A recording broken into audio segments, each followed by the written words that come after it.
เดือน10หลังออกมาแล้วนะเดือน8หลังออกมาแล้ว4ค่ำวันนี้เหลือเวลาแห่ง11วันก็จะถึงเทศกาลเข้าพรรษาเหลือเวลา11วันตาเนอร์สถาญาติโยมใครจะไปนอนวัดจะไปฟังเทศน์ฟังธรรมจะไปสวดมนต์กรรมฐานก็เตรียมเนื้อเตรียมตัวกันให้ดีเนอะวันนี้เหลือเวลาแต่น้อยหนึ่งวันอาทิตย์ที่แล้วได้มาสักกรรมกว่าจะเข้าวัดไปพอจะ3 ทุ่มนะเมาไปหลายที่เนาะจากที่วัดห้วยงูมาก็กว่าที่จะกลับถึงวัดก็จะ3 ทุ่มมันก็มาตานการละกับพระท่านอาจารย์สมัครเลยโอ้วันนี้ผมคงบอกเลยเนาะอย่างที่เขาอู้กันไว้นะครับไปพระอาจารย์สมัครปุ้นแล้วก็เลยว่าคืนนี้ขอคืนหนึ่งมาละวันนี้ก็ตามปกติเนอะลุงนุยทักทายคุณผู้ฟังก่อนครับผมขอบคุณครับครับขอครับนอบน้อมพระเถรานุละทุกลูกทุกหลวงทุกองค์ครับผมถึงสามเณรน้อยทุกหลวงทุกองค์ทุกครับครับนมัสการพระครูสมุวิศวะอรหิโตครับผมเมตตาเวลานะมะครับผมตามมาตรการครูบริการมาครับพ่อลุงนุยมาตรการสังวรครับผมดีปีที่สมัยสุริยดอนหัวหน้าธรรมะใครเครียดครับผมครับสวัสดีเจ้าดีพี่นันอิสมครับอาจารย์อิสมด็อกเตอร์นะครับผมครับดีธรรมะจากทุกท่านทุกคนครับผมครับผมวันนี้ฟังเป็นเดอร์หัวหน้าธรรมะใครเครียดตื่นนะครับแค่ฟังลายมังกรพรศักดิ์ส่องแสงวันนี้จ้ะเอาท่านฟังโทรมาได้เนาะหรือว่าจะไงครับเอาเลยฮัลโหลฟังเพลงจุอาชิกมาเนอะเพลงจุอาชิกมาจุอาชิกมาวันนี้จะฟังเพลงของพรศักดิ์ส่องแสงก็เหมือนบอกเลยว่าเอาเป็นสเต็ปอาชีพมาครับเอาตักนี้ให้เพื่อนนั่นหมายให้เป็นเอาเป็นสเต็ปเอาเป็นสเต็ปเลยเปลี่ยนหน่อยถูกเนาะ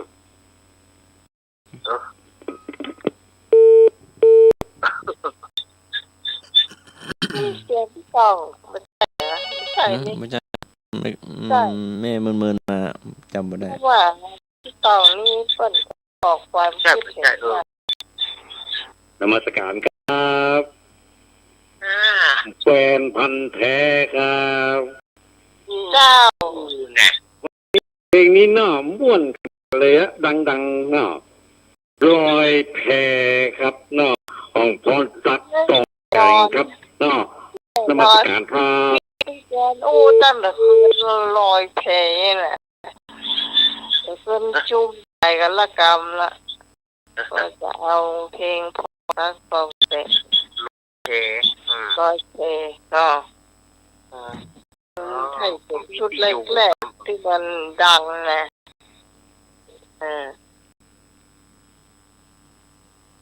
มาใส่หูจักแขนซ้ายลายมังกรพรศักดิ์ส่องแสงดูว่ามันจะตรงกับข้าเจ้าจัดไว้ก่อนเพลงสายหลุดไปแม่ไม้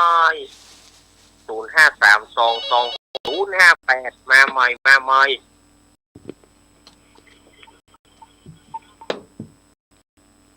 เจ้ามัสการจ้าธรรมะใครทุกคนทุกตนทุกองค์ยายพรอ้าว ที่สมัยโดย เจ้า การอนุย ครับผม มาเมื่อสำเป็นรักแล้วเด้อ เอาสวัสดียายพร มัดตัว อ่า อ๋อ เอาเพลงยัง นี่เด้อที่ที่ใจ เออ รักที่ที่ใจ เพิ่นเอาของพรตาให้ยายพร ความ เสียง แสง รักที่ที่ใจ มาเอาเจ้าวัน เพิ่น นี้ เอา จะ ขอ เอา งพรตาทั้งหมดเลยวันนี้ เจ้า วันจากแม่ ไม่ชักเลยไม่ชักชมเสียงเลยอ่ะ มีเพลงอะไรนะแม่ ให้รักที่ที่ใจนี่แหละ อ่ารักพิธีใจ มันก็เป็นก็เลยว่าเพลงนี่แหละตัวเพลงให้อาจารย์นั่ง กินขึ้นมาใช่ความซักกับเอาแต่ เจ้าลองดูเนาะเดี๋ยว มาอ่านก็อย่าอ่านขอโทษอย่าเรียกลุง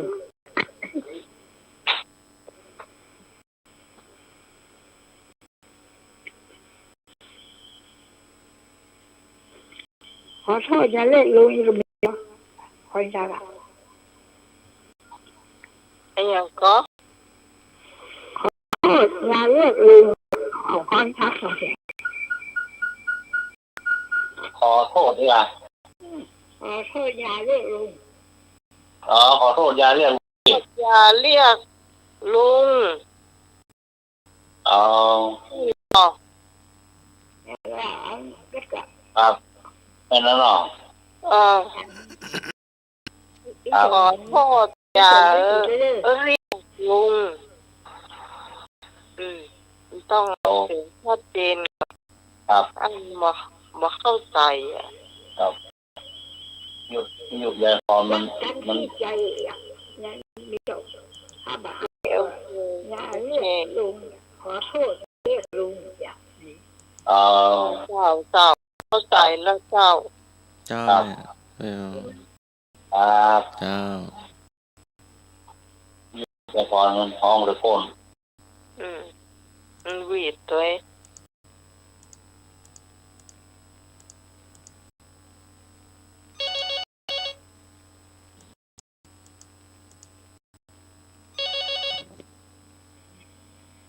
เจ้า สวัสดีเจ้า อะไรไม่รู้ ต้องตัวจริง เจ้าตะกี้บักใจเจ้าเพื่อนจะเอาเพลงคุณนานครพนมลุงนานครพนมคนจากกองแสงอ่ะ สัญญาเขาได้เนาะ โวเวตามหาน้องอย่างคนน่ะปอกเป๊กๆน่ะว่าจะปอกเป๊กๆน่ะลุงนานครพนมน่ะ ครับ ถามที่ท่านเสาะหามันต้องมี นี่ไม่ร้องตรงเนาะ จะถ้าผ ท่าน ม อาจา มี รย์ เอา เอา ร้องเพ บ่ ล อย ง เลยท่านสามารถจะเปิดอยู่ ถ้ามีเอาแค่หนอ ลอยเพลงกับหมวดมาเอาเพลงมาอันกับเอาเพลงอันเมียไม่มีไม่เจอ อันนี้น้องไว้ละมีอยู่แล้วไว้ละอันกันเอาให้ก็เป็นขอตัวหมดตัวเอาแม่งหมดเลยหอมไปหมดเลย ครับแกขึ้นเหรอ เพลงนะคะของขั้นสมหมดอ่ะหอมปล่อยตัวหมดอ่ะ อันนี้เลือกมานี่นะเต้าเลือกมานะรับรองม่วนกันแล้วกัน เจ้านี่คือคนอื่นไปขอเห็น ครับ เจ้า เจ้า ได้ยิน เสียงพี่สารีมาเลย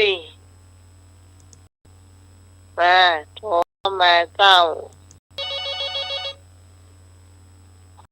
ของง่ายบุญส่งได้แล้วเนอะ เจ้ามาแล้วเจ้า ครับมาแล้ว ภาษาท่านสมมาเจ้าท่านในรักเจ้า เชิญพร สวัสดีน้องหมายสวัสดีหนุ่ยเจ้า ครับสวัสดีครับ เครื่องฟ้า โอ้ เครื่องฟ้า โหเฟื่องฟ้านี่แม่น้องชอบขนาดเลย เจ้า แล้วเฟื่องฟ้า เฟื่องฟ้าอันว่าบ้านอยากเข้าบ้านแต่กลัวหมานะ กลัวหมาเจ้า แต่แล้วก็โอ้เจ้ามันเป็นชื่อเพลงอะไรอย่างนี้นะเพลงชื่อเฟื่องฟ้าเนาะ เจ้า เฟื่องฟ้าบ้าน ครับผมขอบคุณครับมาแล้วต้นเปา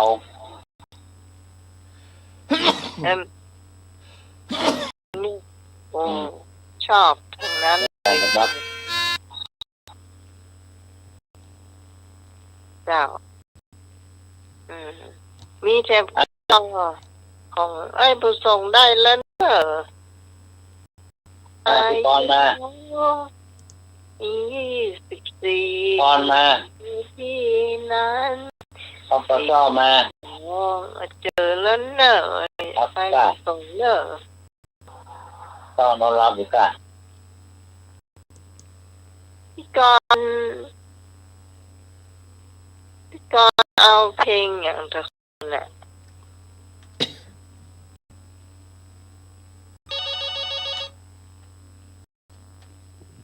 เดินชุ่มใส่กันอยู่นะ จ้าพี่กันจ้านมัสการพระครูปฏิจจสมัยนะค่ะ เชิญพรแม่ก่อน นมัสการการในรักค่ะสวัสดีน้องใหม่จ้าหนึ่งจ้า ครับผม ก่อนเอาเพลงนะสาวจันก้านโกบจ้ะ สาวจัน ยาจะต้งตาเนี่ยนะ ฮะ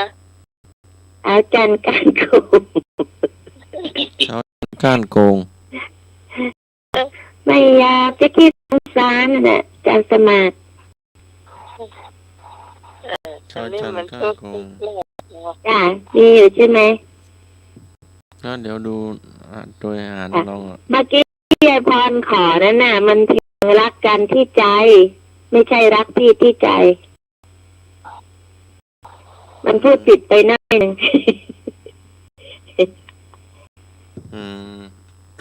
ถ้าไม่มีเพลงของจันตั้งผมก็คือแม่ของใครก็ได้ค่ะจันสมาธิ เจ้า ขอบคุณค่ะ เปลี่ยนเป็นนั้นขอโทษขอโทษเนี่ยอย่าเรียกลุงนั่นน่ะ พอเนาะจะ20 เพลงแล้วนะ ป้อกอะ พอแล้วเนาะจะสี่ แต่ว่ามันรวย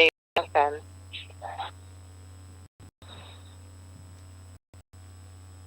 เองจะมันรวยหมอของพี่นันที่สีจะว่ารวยนะ เจ้า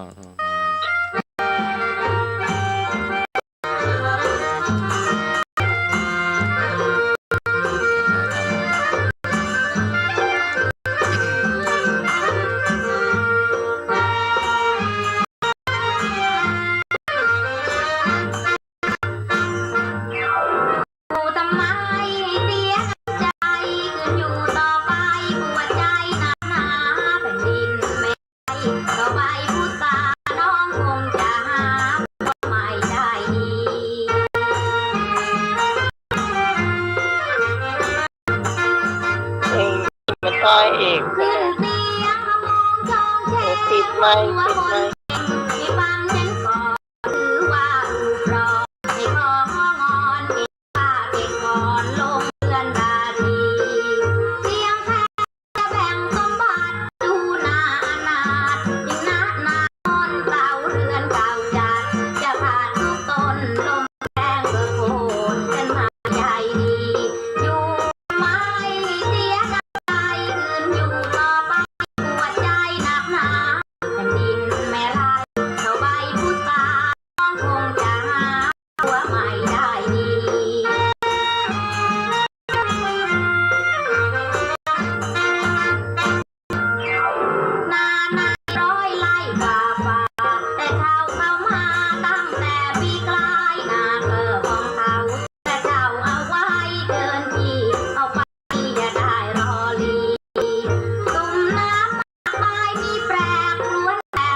แบ่งกันจริงชายหญิงวุ่นวายลูกเขยลูกชายแม่ยายพ่อตาแบ่งจนหนวกหูฟังดูระอาฉันเลยยอมมาในยามราตรี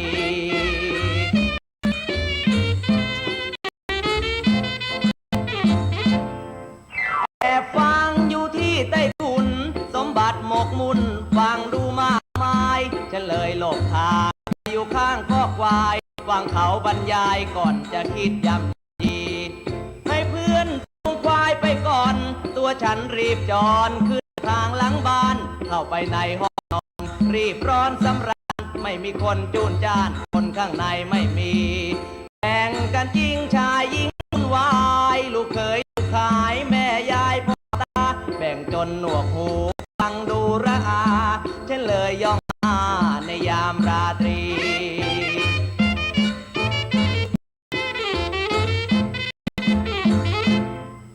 แบ่งร้อยแม่มาเป็นฟอนอยู่ที่นอนทองยองพ่อใหญ่มัวเถียงกันข้างนอกผลออกจากข้างในไม่ต้องแบ่งกับใครหยิบเอาไปฟรี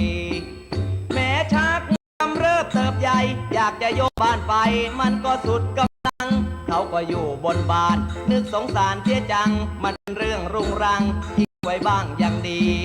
แบ่งกันจริงชายหญิงวุ่นวายลูกเขยลูกขายแม่ยายพ่อตาแบ่งจนหนวกหูฟังดูระอาฉันเลยย่องมาในยามราตรี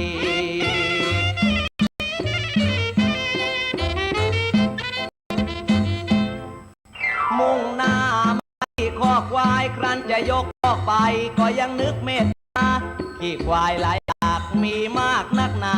รีบไปดีกว่ารวยไปหลายปีอยากทะเลาะโต้เถียงกันไปรู้เรื่องเมื่อไรหมดตัวทันทีเรารีบกอบโกยขโมยได้ดีวันหน้าถ้ามีแล้วจะมาขโมย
พอใจ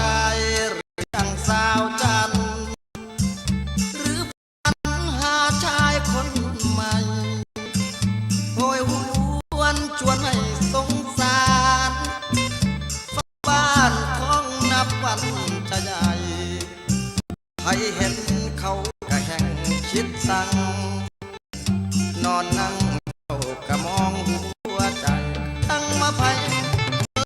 สิขันอาสาลับเป็นคนเก่าสาวจันไอ้นี่พออยากเข้าอยากเล่าอยากเล่าอยากเล่าให้เธอเศร้าแม่นมองไม่อยากสำรองเพราะน้องคงนอนร้องเพลงใจช้ำคงนอนร้องเพลงหัวใจช้ำหัวใจช้ำ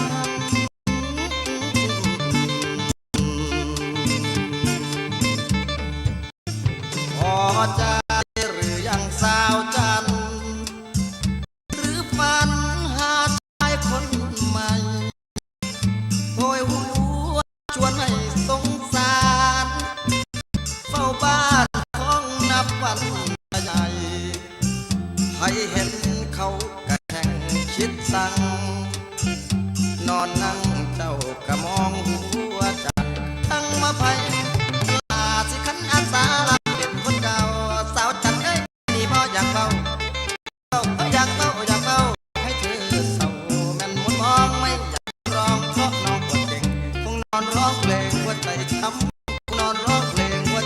ำตัวใจทำ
มีเมียเด็กตรวจเช็คร่างกายไม่ต้องนึกอายเป็นลูกผู้ชายต้องกล้าไปตะแบงในเรียวแรงโรยราร่างกายไม่ไหวก็ต้องอาศัยโดบยาผู้นอนออกวาดต้องหายาบำรุงมีเมียเด็กขาวๆเล็กๆบางๆต้องคอยระวังเพราะชายต่างใจมุ่งได้เมียคราวล้านส่วนตัวผมนั้นคราวลุงต้องคอยห่วงใยเหมือนพวกป่าไม้ห่วงสูงไม่คอยทำเรื่องเดียวเรื่องยุ่ง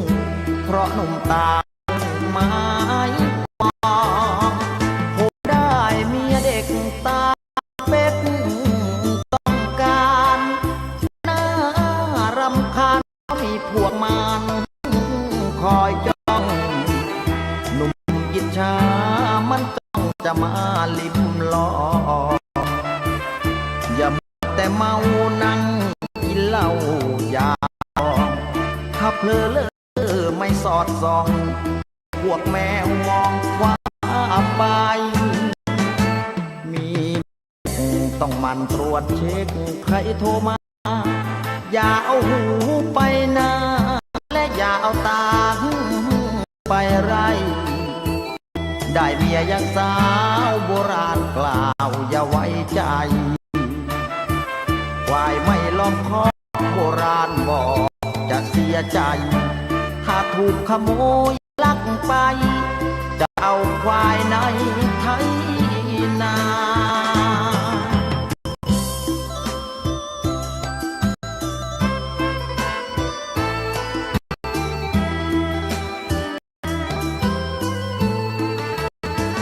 ผมได้เมียเด็กตามสเปคต้องการแต่น่า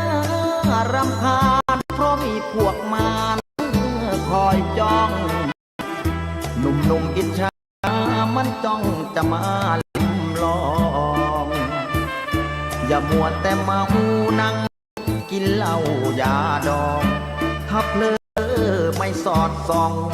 เดี๋ยวพวกแมวมองว่าไปมีเมียเด็กต้องมันตรวจเช็คใครโทรมาอย่าเอาหูไปหน้าและอย่าเอาตาไปไรได้เมียยังสาวโบราณกล่าวอย่าไว้ใจ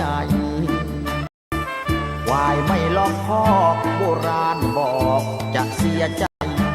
ถ้าถูกขโมยลักไปจะเอาควายในไทยนา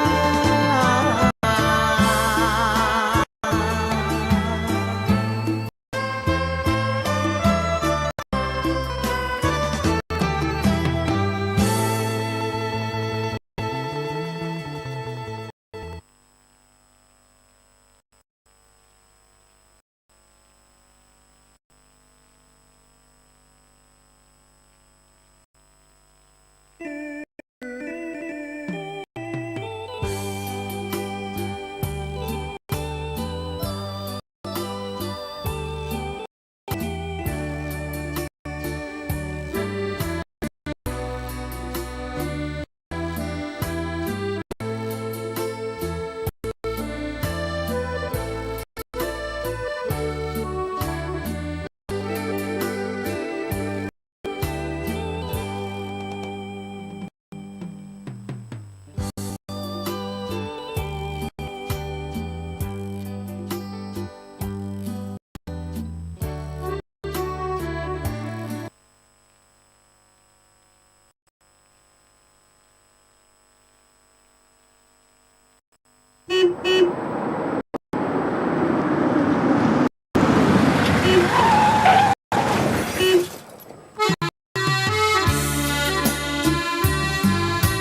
อีกอะ ใช่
เป็นหนุ่มไว้ทองขนองเหมือนดังมาศึกใจหามบุดมาดึกที่ยังลำพอแต่ยังขาดผู้ใจไม่มีสาวใดยังมองสาววัยรุ่นแม่คุณวัยทองเชิญสิจับจองสี่ห้องใจยังว่างรักกับหนุ่มวัยทองเป็นของน้องสำบายชะกันยังมีไฟยังมีลายเกมรักไม่จืดจางวัยรุ่นหุ่นเป็นรองได้ทดลองต้องติดใจนะเอาใจเก่งร้องเพลงกล่อมบางๆแน่ผู้สองข้างกระแสน้ำทั้งคืนรักเจ้ากิ่งไม่ยิ่งไม่หย่อนใจให้สามไว้น้องนอนกล้ำกลืนจะขนมใจมอบกายอุ่นไอรักให้ยืนไม่ว่างเว้นวันคืนรักสดชื่นตื่นขึ้นมาหน้าใสที่เป็นไว้ทองขนองเหมือนมาศึกหัวใจเต้นตึกลึกล้ำและเหนือคำบรรยายปราณเกิดเหนือกลอนรักหนุ่มเหลือน้อยหน่อยไรที่เป็นคุณศึกให้น้องเป็นมาลายไม่ขับอายรักกับไอ้หนุ่มไว้ทอง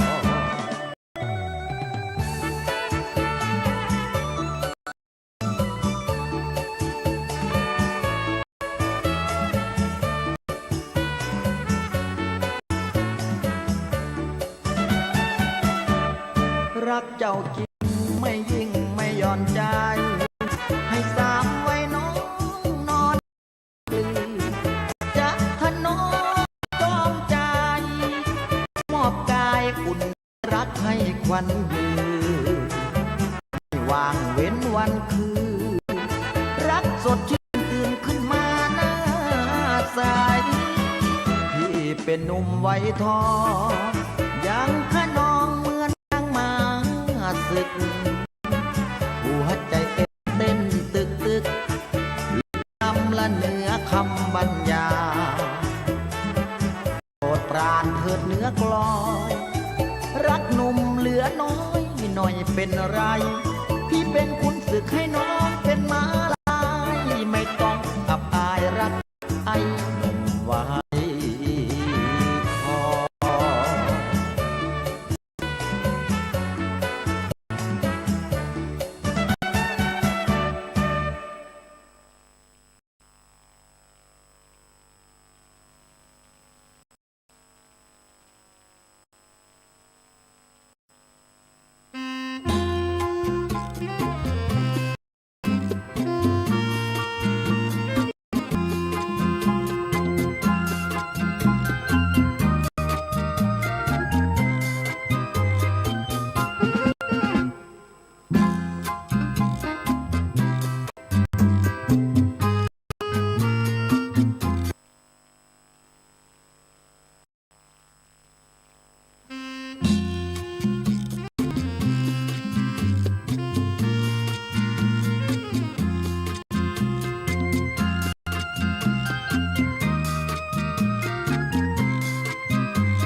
รัก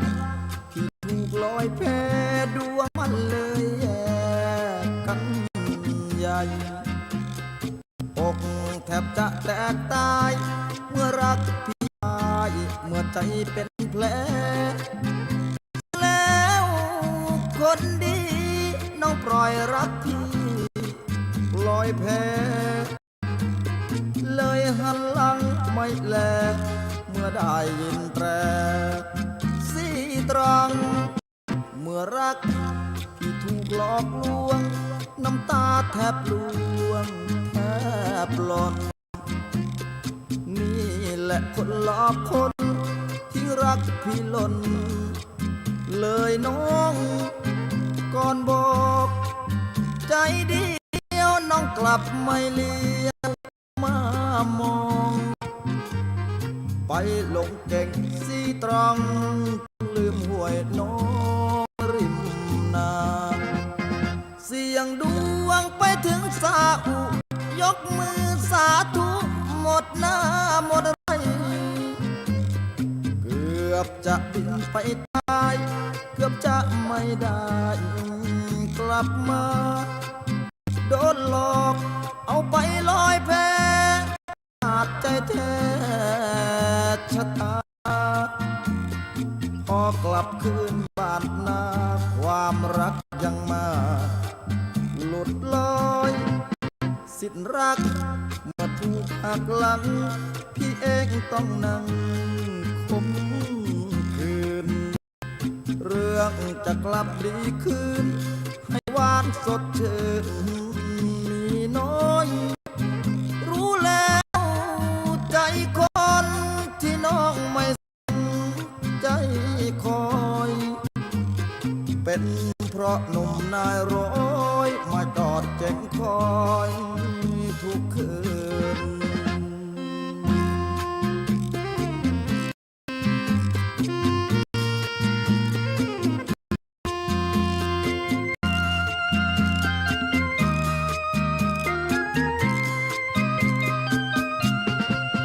เสียงดวงไปถึงสาอุยกมือสาธุหมดหน้าหมดไรเกือบจะไปตายเกือบจะไม่ได้กลับมาโดนหลอกเอาไปลอยแพอนาจใจแท้ชะตาพอกลับคืนบ้านนาความรักยังมาหลุดลอยสิ้นรักเมื่อถูกหักหลังพี่เองต้องนั่งคมคืนเรื่องจะกลับดีขึ้นให้หวานสดชื่นมีน้อยรู้แล้วใจคนที่น้องไม่สนใจคอยเพราะหนุ่มนายร้อยมาจอดเก็บคอย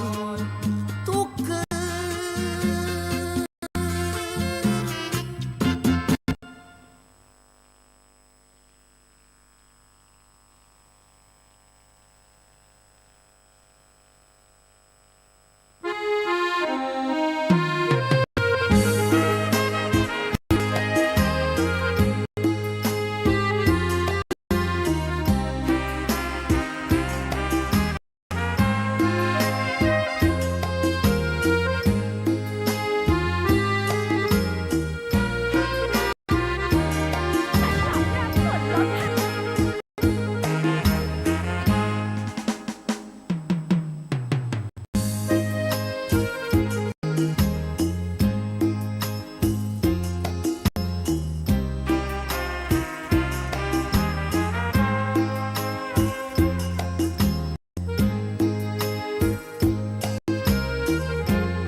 รักที่ใจหรือรักที่เงินถ้ารักที่เงินก็เชิญน้องไปที่อื่นที่นี้มีเพียงหัวใจไม่มีเงินให้ สาบชื่นเข้าใจเข้าใจ รักพี่ที่ใจก็รักได้นานเรื่องเงินทองนั้นสักวันก็รวยขึ้นได้ ขอให้มีใจรักมันซื่อสัตย์ต่อกันเอาไว้รักกันที่ใจได้ไหมคนสวยสองแรงแข็งขันช่วยกันทำกินอย่าได้ทวินเรื่องจนเรื่องรวยมีใช้มีกินไปวันอย่าได้ไฟฟันหุงหวยหากโชคกำนวยจะรวยรักพี่ที่ใจได้ไหมคนดี เงินทองไม่มีพี่นี้มีแค่เสียงเพลงเป็นแฟนนักร้องเถิดนะพี่นี้ทำนาก็เก่งยามเงาวังเวงร้องเพลงให้ฟัง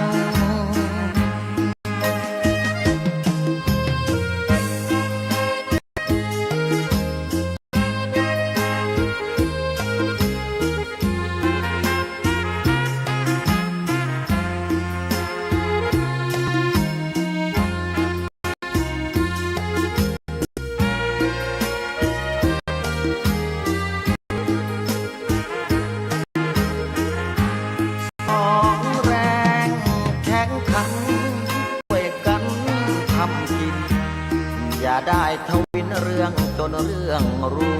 วยมีใช้มีกินไปวันอย่าได้ไฟฟันหุงหวยหากโชคกำนวยจะรว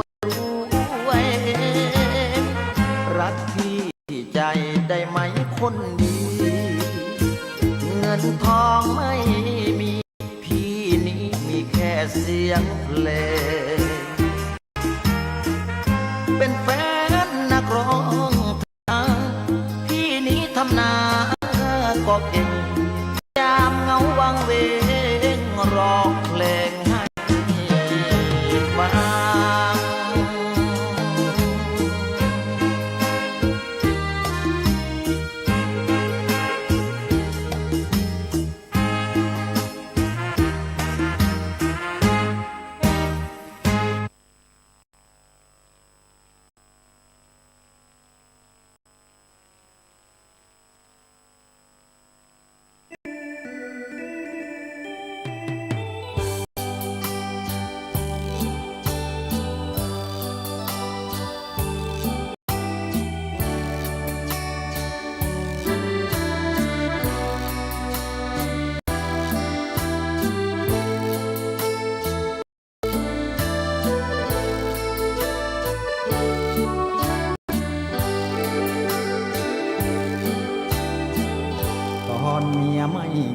ทำไมไม่เจอ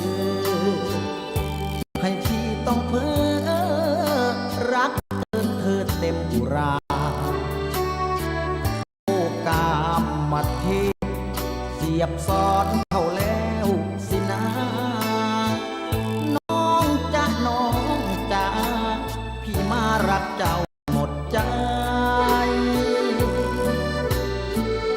เป็นบุญหรือกรรมนุ่นนำให้เจอไม่กล้าเสนอรู้เบอร์ว่าเธอต่างวัยเมียไม่ว่าหรอกนะ Head and Shoulders ใหม่ช่วยขจัดรังแคสูง100%ร่วมแคท เจ้าเห็นเป็นไงช่วยใครให้ลูกสมองอายุน้องเพียง24ส่วนตัวพี่นั้น42รักจึงหวังแก้มแดงไม่ให้เป็นรองขอจับขอจองตัวน้องจะได้ไหมนา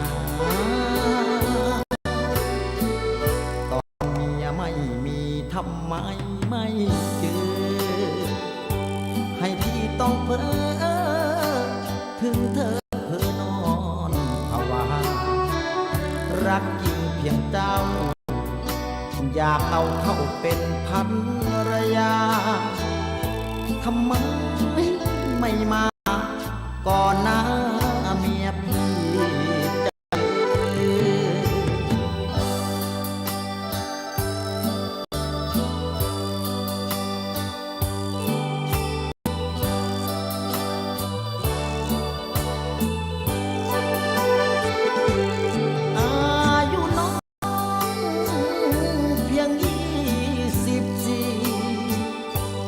ส่วนตัวพี่นั้น42รักจริงหวังแต่งแก้มแดงไม่ให้เป็นรองขอจับขอจองตัวน้องจะได้ไหมนาตอนเมียไม่มีทำไมไม่เจอให้พี่ต้องเพ้อถึงเธอเพ้อนอนภาวารักจริงเพียงเจ้า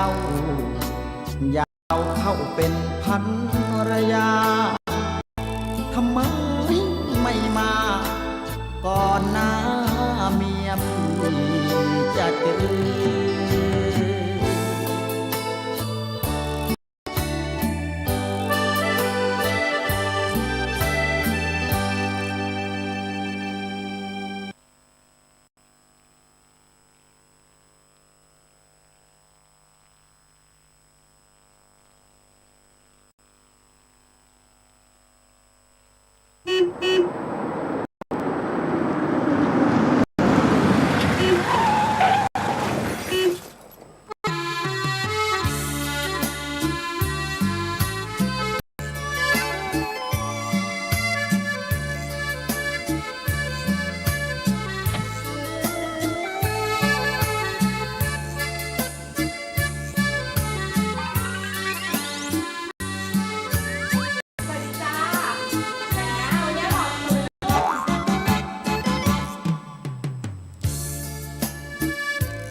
สวยอย่าเรียกลุงได้ไหมคำมันแสลงใจฟังแล้วมันไม่สบายหูเรียกชื่อหรือเฮียฟังแล้วไม่เพลียใจแม่หนูถ้าเรียกลุงแล้วใจหดหูมองดูอะไรใจมืดมัวพี่ขอโทษด้วยคนสวยเลิกเรียกลุงได้ไหมเรียกอยู่หรือฟังแล้วอิ่มใจสบายหูแต่ว่าให้ดีเรียกว่าที่รักมันถึงจะชัวขอโทษทีแม่ทูลหัวพี่หลงรักตัวจนหมดใจ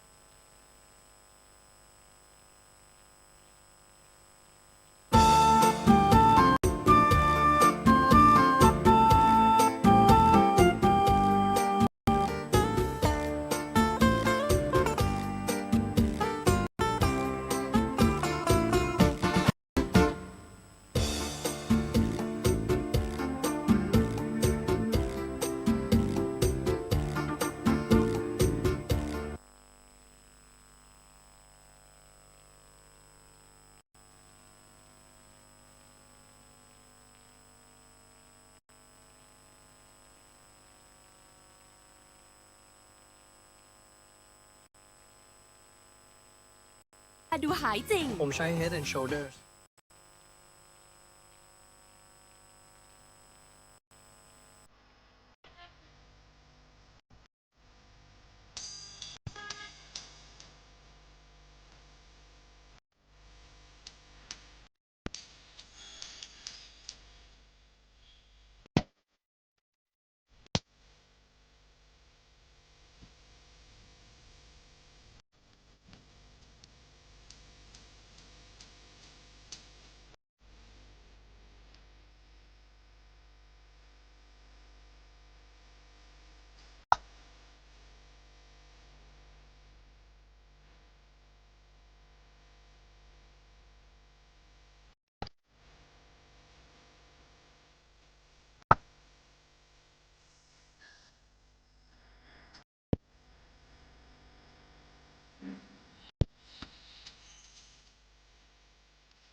นักร้องไปหลับแล้วนะ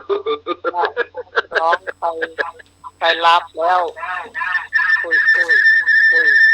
ป๊บหนึ่งนักร้องไปรับแล้วเนอะ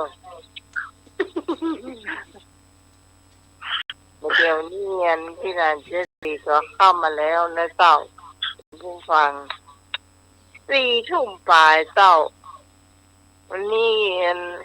แขนซ้ายลายมังกรเท่าไข้หัวจะพอเจ็บท้องหลังไม่แต่ที่มันไม่มีน้ำไหมแขนซ้ายลายมังกรขึ้นเป็นแหลบมันเป็นพรสั่งตรงแรง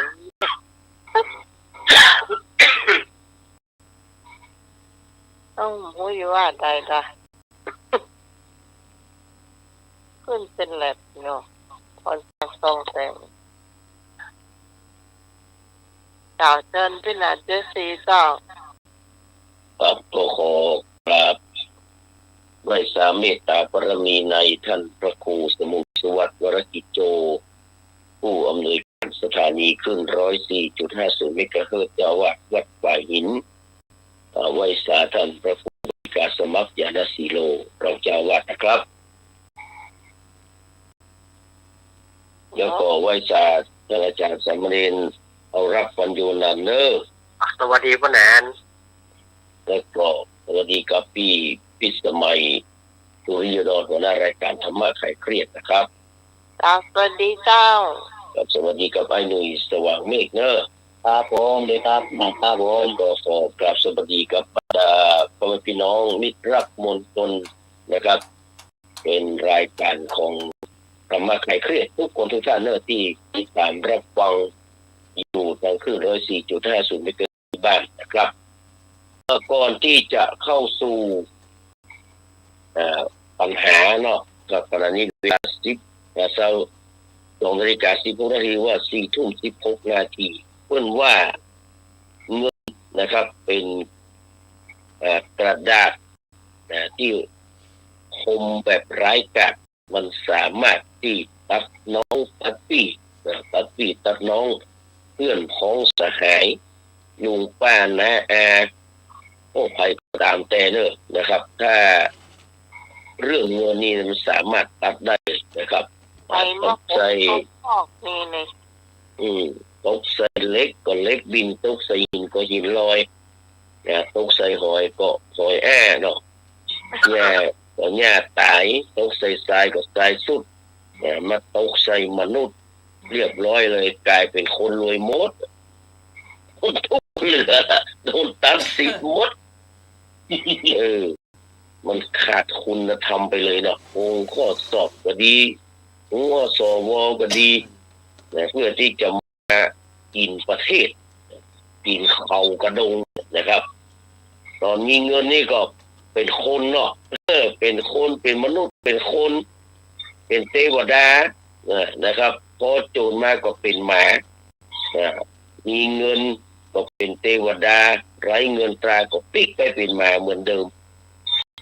นี่คืออำนาจเงินคนจะเข้าอย่างต่างๆก็เพราะอำนาจเงินเนี่ยนะก็แม้หมอเนาะครั้งสุดท้ายเนี่ยหมอที่เพิ่นว่าบอกกวดคนไข้แต่คนไข้เป็นโรคแพนิคที่น้องนั่นน่ะที่เพิ่นกำลังเรียกร้องความเป็นธรรมไปถึงไล่เพิ่นปิ๊กบ้านเนี่ยเพิ่นมาตายที่บ้านเนี่ยเนี่ยคนเฮามันตอนเพิ่นคือทอดทุระก็ลองเป็นคนรวยไปกับเจ้าสัวนั้นเจ้าสัวนี่ไปผมถามว่าไอ้หมอควายตัวนี้กล้าไล่เหรอครับเนาะครับมันเป็นคนที่มีชื่อเสียงมีเงินทองเป็นรัฐมนตรีเป็นเจ้าสัวนั้นเจ้าสัวนี่ไปมันจะไอ้ปิ๊กบ้านก่อนอันนี้มันคือปัญหาละก็คงจะเกี่ยวกับเงินเหมือนกันส่วนที่เรื่องเป็นประเด็นถกเถียงกันอยู่ทุกวันนี้ก็คือเรื่องไม่นะครับที่โฮงเบียร์ลาดพร้าวก็ยังเป็นข้ออัพเดทาวถกเถียงกันเรื่องอโคจรเนี่ยนะสำเร็จแล้วเอาเหมาว่าเข้าจะคือคนบ้านเป็นอโคจรตัวนี้แบบมันคงมาใจแต่เนาะเขาหูมันต้องหูจึงตั้งโลกได้ตั้งคำนะจึงพยัญชนะมันต้องหูบอกหูก็ศึกษาเอาถ้าบอกหูกว้างหูเนี่ยมีปัญหาละเขาคิดว่าเขามีแฟนคลับมีสาวนะครับแต่ไปสอนหรือเป็นตาบอดตาลมไปลูกบดีนะมันเป็นสอนหรือตาลมสอนหรืองมงายติดตามแบบบาโซนเหตุผลบาโซนมิติหลายๆอย่างน่ะคือมันต้องมองทั้งหลายมิติอย่าไปมองในแง่เดียวนี่แง่ของส่วนตัวเก่ามันก็ถูกเหมือนกันแต่ว่ามันต้องมองดูด้านเนาะคนเฮาเนี่ยดังนั้นวันนี้ขออู้เรื่องอโคจรเนี่ยน้อยนะครับอโคจรมันมี6อย่างบางคนบอกว่าอโคจรมันแปลว่าใดปะนะแปลว่าไม่เหรอเป็นงัวเหรอแต่ลากแปลว่าไฟอโคจรแปลว่าที่งัวบ่ควรไปโอ้โห แปลว่างัวอ่ะมึงแปลว่าไม่อ่ะเนาะโคแปลว่างัวจะละแปลว่าไปอ่ะงัวเที่ยวอ่ะเพราะฉะนั้นโคจรแปลว่าที่งัวบอกควรไปนาน ความจริงก็คือโคจรก็คือที่บอกควรไปสำหรับนักบวชพระสงฆ์องค์เจ้าสามเณรทั้งหลายเนาะเขาหนาได้อยู่ผมแต่จะข้ามจะไปใส่จะทุกเจ้าอย่างนี้อาจารย์สมบัติได้ละถ้าอาจารย์เอาลักไปได้ละท่านพระครูวิสุวรรณก็ไปได้ละแต่ว่าก็หนาเจ็ดสีนี้ไปได้ถึงแม้จะมีชื่อเสียงอย่างไรก็ตามแต่มันเป็นที่อโคจรสำหรับทุกเจ้าแต่มันไม่ใช่เป็นที่อโคจรสำหรับชาวบ้านเพราะฉะนั้นอโคจรมันมี6อย่างเลยนะครับมันมีอย่างพวกที่บอกทุกเจ้าพระนายบอกควรจะไปหานี่นะ1ยิงแพทย์สยาคือไม่ยิงที่อาศัยลูกร่างเลี้ยงชีวิตเลี้ยงชีพบอกได้ง่ายๆก็คือโสเภณีเนาะแต่ก่อนนี่พวกคนในยุคของพุทธเจ้าสมัยแต่ก่อนเนี่ยในยุคนั้นน่ะแม้แต่แม่ของอันชีวกุมารพัฒน์ยังเป็นโสเภณีพวกของนางงามเมืองเนาะนภรโสเภณีน่ะนางงามเมืองแก้ตัวครั้งละ 1,000 กะหาปะแน่ก่อนนะโอ้มันจะถูกคู่แล้วเป็นแน่เป็นตาของประเทศน่ะเป็นแน่เป็นตาของประเทศนะก็เอาไว้แขกบ้านแขกเมืองบางคนบอกโอ้เพศสยามหมายถึงอย่างหมายถึงว่าหญิงที่มันฉีดยากันวะแอบแล้ว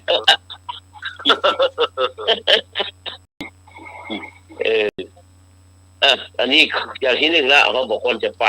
แต่ทุกเจ้าหมายถึงว่าเขานะทุกเจ้าพระเนรบอกคนจะไปที่หญิงเพศสยามก็คือโสเภณีเนี่ยเนาะไปเอวได้เลยยุ่งอ่ะ2ไม่หญิงไม่ก็คือหญิงที่ไม่หญิงที่ผัวตายหรือว่าผัวละนะบ้านเฮานี่มันเป็นเนาะผัว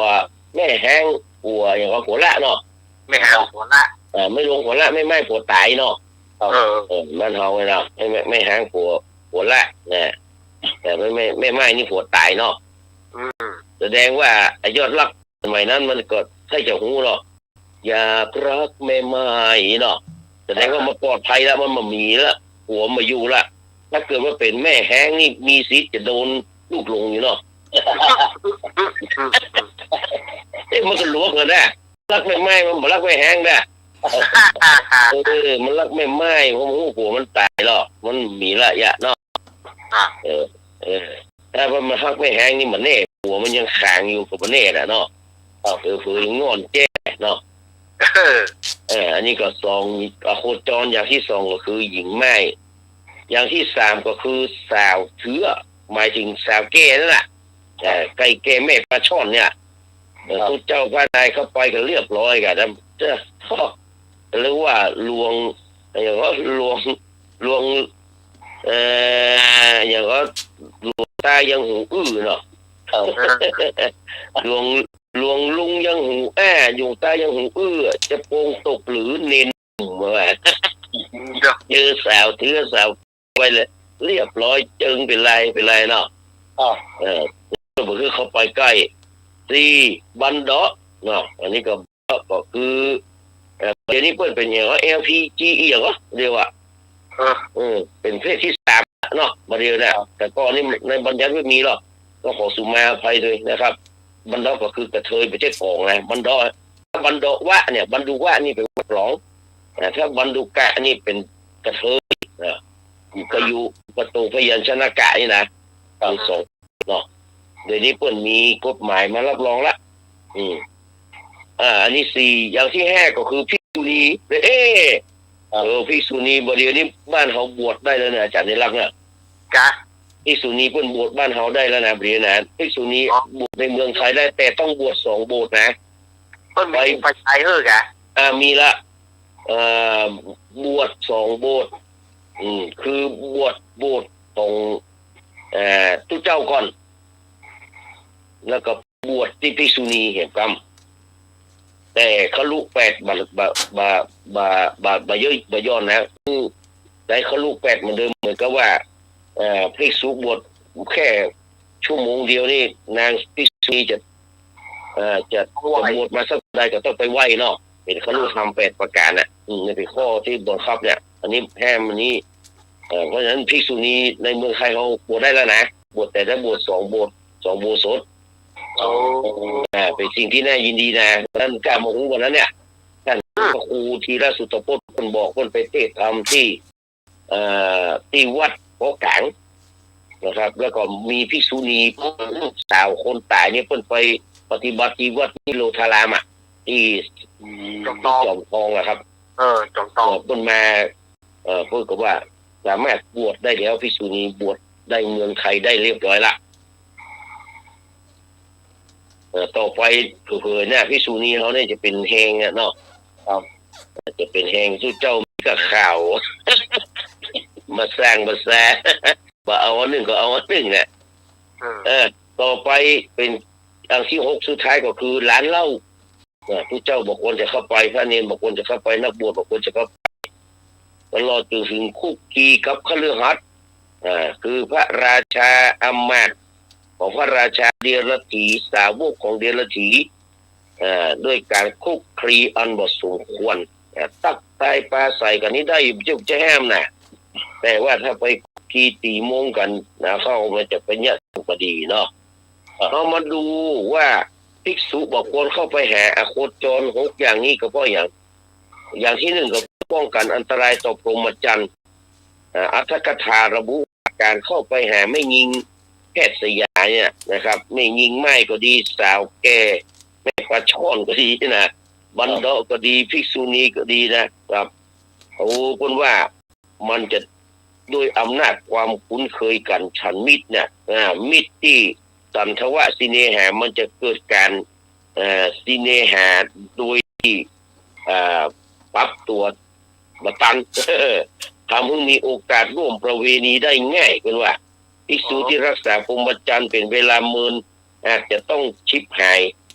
นาสนาเนาะชิบหายไปโดยวันเล็กวันน้อยคือสูญเสียเพราะสูญเสียความเป็นพระนะเพียงเพราะความประมาทในเวลาระยะอันสั้นคือสิโดยวันเล็กน้อยไม่ใช่วันเบาๆใช่ไหมมันเบาๆไปเห็นเรื่องเนาะมันเบาต้องพิสัยมาใส่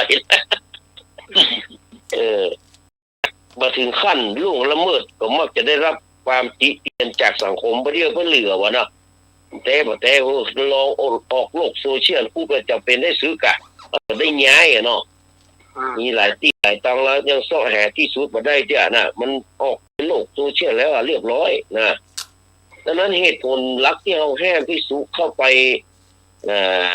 ลงสุราก็คือมันเป็นอันตรายต่อพรหมจรรย์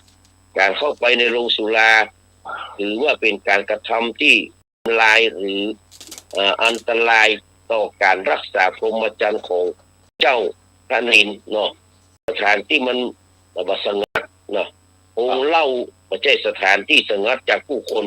โดยเฉพาะเป็นแรงรวมของหมู่นักดื่มของเรามันอยู่นะอันนั้นเป็นเรื่องของเพื่อนนะเราบอกว่าเพื่อนเนี่ยว่าเนื่องจากการคลุกคลีการเข้าไปในที่ดังกล่าวด้วยความชอบพอกับกลุ่มนักดื่มสุราเป็นสิ่งที่ไม่สมควรและจะนำไปสู่ความเสื่อมเสียในทางธรรมดังนั้นวงเล่าจึงจะอยู่ในหมวดของอโคจรสถานที่บอกควรจะเข้าไปซึ่งถ้าเจ้าพระนายหรือว่าพระภิกษุเข้าไปในที่ดังกล่าวมารผู้ฆ่าเนี่ยย่อมได้ช่องหรือมีโอกาสที่จะหาอารมณ์มาเบียดกันหรือทำให้ตุเจ้าพระนายเกิดความเสื่อมเสียในการปฏิบัติธรรมได้และอย่างที่2จะเป็นช่องทางให้มันได้โอกาสพระพุทธองค์ทรงเปรียบเทียบว่าการแอวไปในที่บ่ควรไปคืออโคจรนี่นะเป็นการเข้าไปในแดนของศัตรูคุณว่าในแดนของปัจจามิตรเนี่ยซึ่งจะทำให้มันได้ช่องได้อารมณ์ได้โอกาสเข้ามาแทรกแซงขัดขวางการปฏิบัติธรรมของผู้เจ้า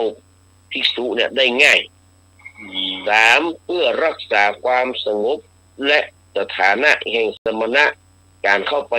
คลีกับไม่ยิงเหล่านั้นมักจะเป็นการทำสันทวะความคุ้นเคยสนิทสนมซึ่งบ่สมควรแก่สมณวิสัยแถมทั้งการใกล้ชิดดังกล่าวอาจจะนำไปสู่ความเสื่อมเสีย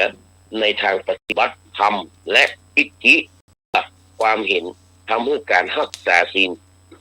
การเจริญสมาธิปัญญาเป็นไปได้ยากตัวนะครับดังนั้นก็เพิ่นมีข้อสังเกตขึ้นมาก็คือข้อสังเกตคือข้อสงสัยนี่แหละคำว่าสังเกตตะนะคำว่าสังเกตตะแปลว่ารังเกียจหรือว่าสงสัยความแตกต่างระหว่างอโคจรกับโคจรอัตถกถาชี้แจงว่าบ่ไม่ห้ามการเข้าไปเพื่อกิจธุระที่จำเป็นเช่นการเข้าไปถามเรื่องเจ็บป่วยอันนี้ได้อยู่การไปหาดอกไม้แล้วไปเพื่อบูชาห้องไปเพื่อโอวาทห้อง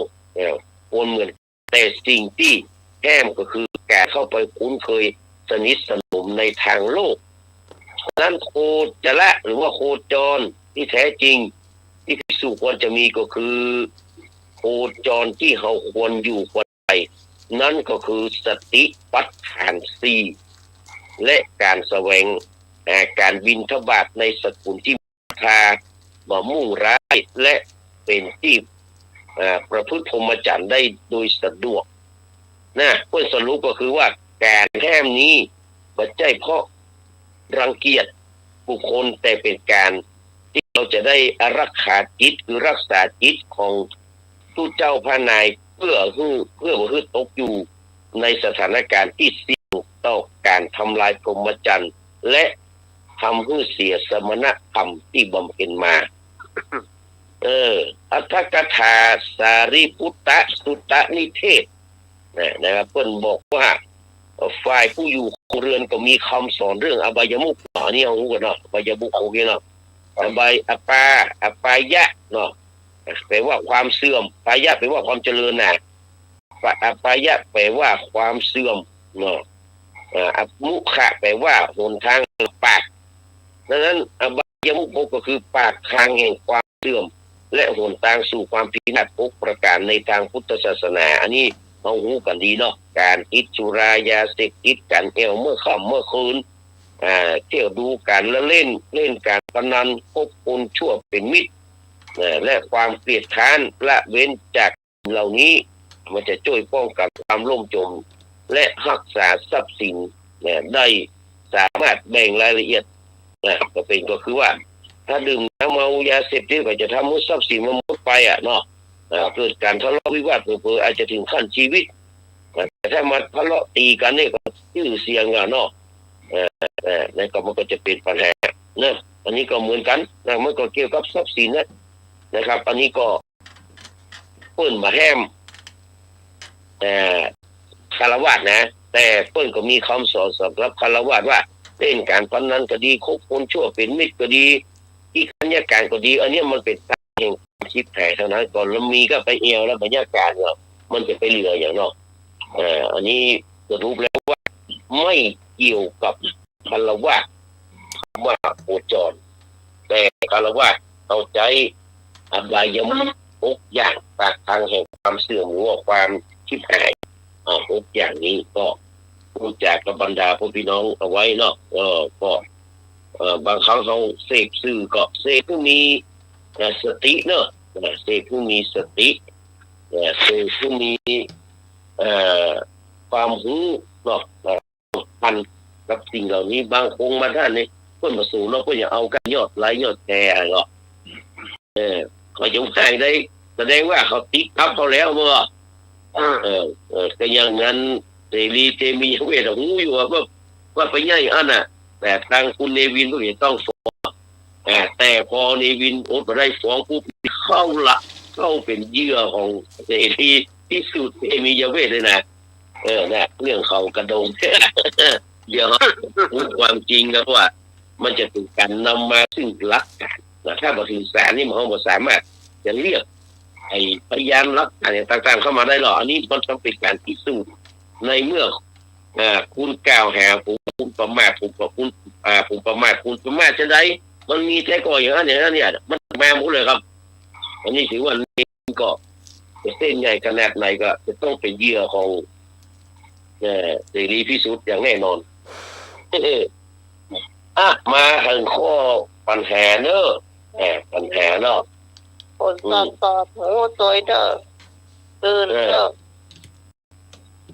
ต่อไปเป็นปัญหาแล้ว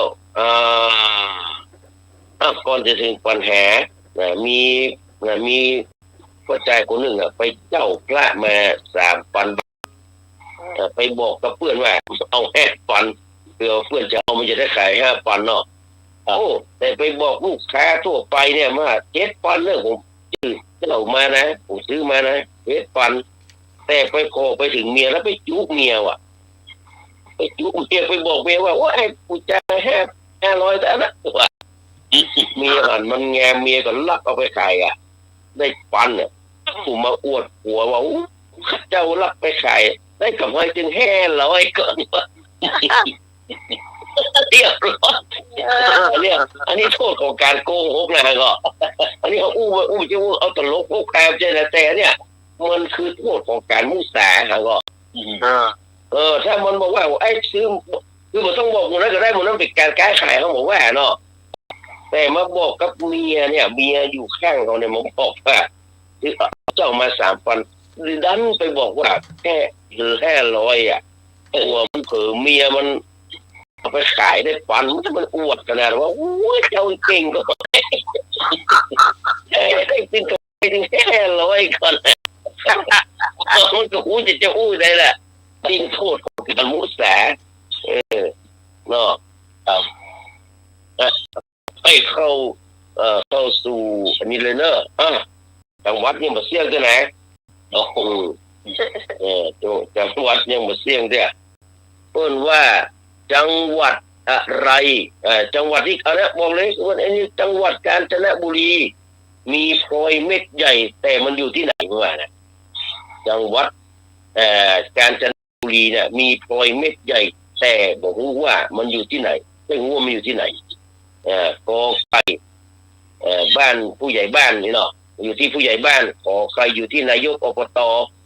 คอควายอยู่ที่กำนันจอจานอยู่ที่ผู้ว่าราชการจังหวัดกาญจนบุรีเนี่ยมันมาอู้เรื่องทองมาอู้เรื่องพลอยไว้ไหนได้พลอยเม็ดใหญ่แต่ว่ามันอยู่ที่บ้านแก่บ้านนายกอบตบ้านกำนันบ้านแขวนหรือว่าบ้านผู้ว่าอยู่นะมาเนอะครับต้องอาคอยกันทีหลังเลยเป็นคนก็เจ้าบ้านกำนันเจ้าอยู่บ้านกำนันเจ้าครับผมนั่นเนาะคนนั้น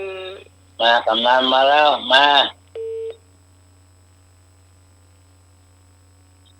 เนี่ยไฟจะมาแหม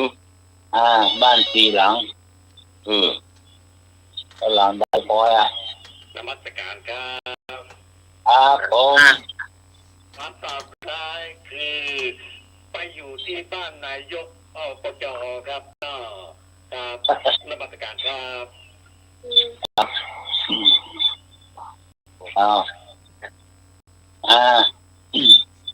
เรียนจบ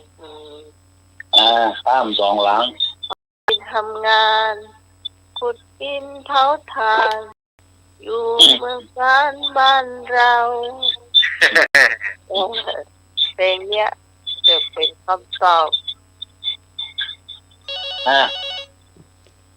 ดับปิ้งไอ้โค้งไหนนึกมา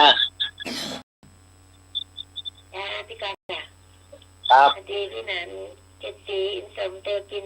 ค่ะสวัสดีครับผมก็เพลงเราบอกว่าจะพาไปดูก็อยู่บ้านกำนันครับปลาเศร้ารับเลย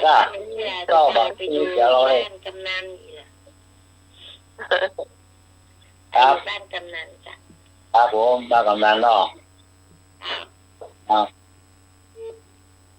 ก็บ้านกำนัน2 คนละก็บอกหมดบ้านเล็ก ที่74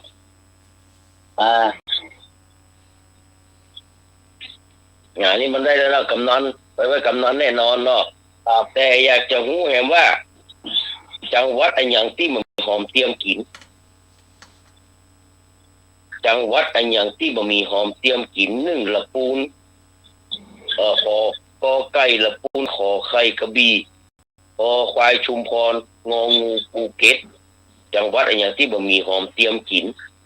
ละปูนกระบี่ชุมพรภูเก็ตละปูนกระบี่ชุมพรภูเก็ตเอาตอบมาเนอ0532260058ปัญหาเศร้านี่ จ้าพี่ก้อนจ้ะพี่ก้อนเอาจังหวัดกระบี่จ้ะ กระบี่เนาะ จ้าจ้า ครับผม กระบี่ในร้อยห้อยกระบี่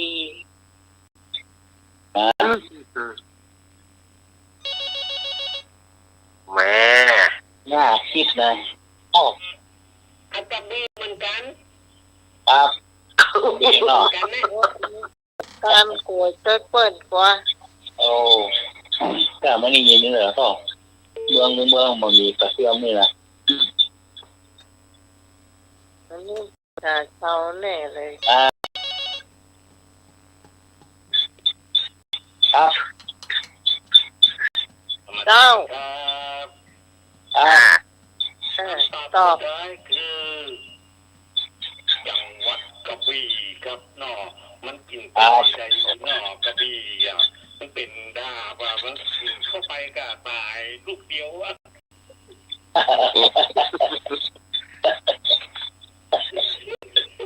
มันเข้าแบบไรเนาะมันเติกมีดเนาะเติกแดกเนาะ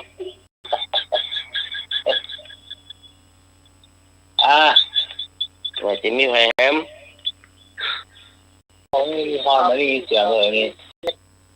ที่ตอบภูเก็ต โดนรับไปแล้ว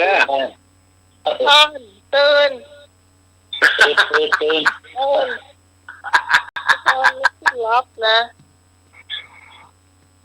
ปลูกแล้ว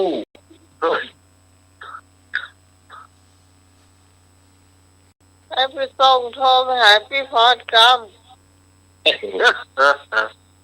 มาส่งอย่าง แต่เลยเนาะ ครับ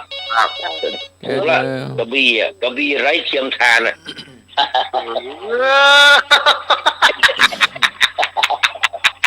กระบี่ไร้เทียมทานเนี่ยมันจะมีปูนไร้เทียมทานมีเหรอ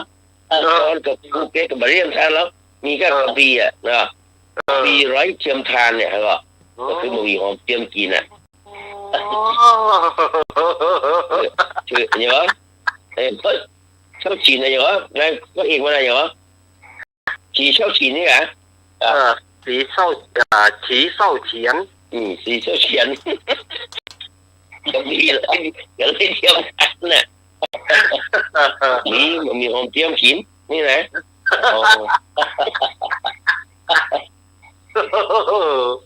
ไปสอดจังหวัดไหนมาปล้ำเดือน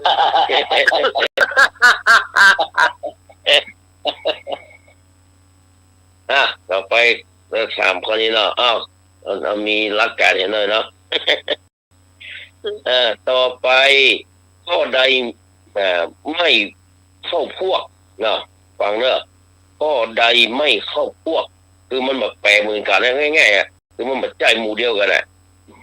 ขอไก่อันนี้ขอไข่วาตะขอควายมารุดงองูพิรุณข้อใดไม่เป็นพวกเดียวกันนินวาตะมารุดพิรุณเลยครับแม่เลย มาเปิดทาย นินวาตะแล้วก็เนี่ยเรียวจัก2 ข้อไปแล้วเพราะว่าเดี๋ยวมันดึกละเราจะได้เราดูแทนมาตรการครับ แล้วมวยค่าทาย ตอบตัวได้คือไอ้ยังกอไก่อันนี้ อันนี้เนาะอันนี้ละอันนี้อันนินวาตะแล้วก็ อันนี้ว่าธรรมรุธิรุนเป็นไรครับ ได้ประเทศเดียวกันมาเลย มาเลย มาแถวเนอ นี่ก็คือฝน มันดีมาเลย ตอนแนวข้องงองูสุดท้ายน่ะอะไรนะพี่หนึ่ง พิรุณ พี่รุน ที่รุน นั่นแหละเอาข้อนั้นเลย ครับข้องูครับ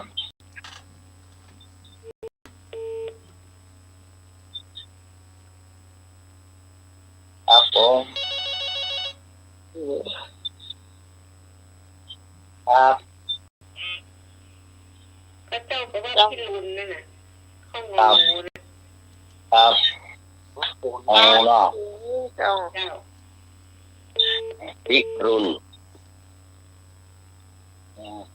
โอ้พี่พรรับให้แทบเลย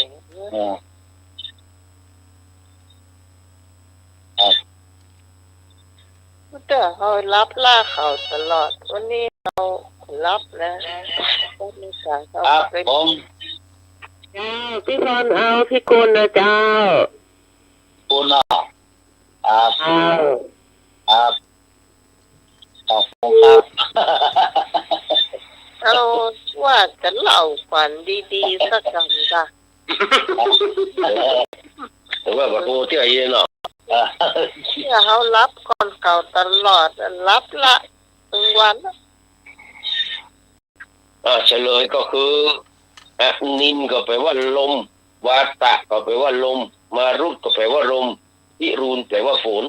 หรือฝนบอกเขาฝนมันนั้นลงหมดอ่ะอันนี้เป็นฝนคนเดียว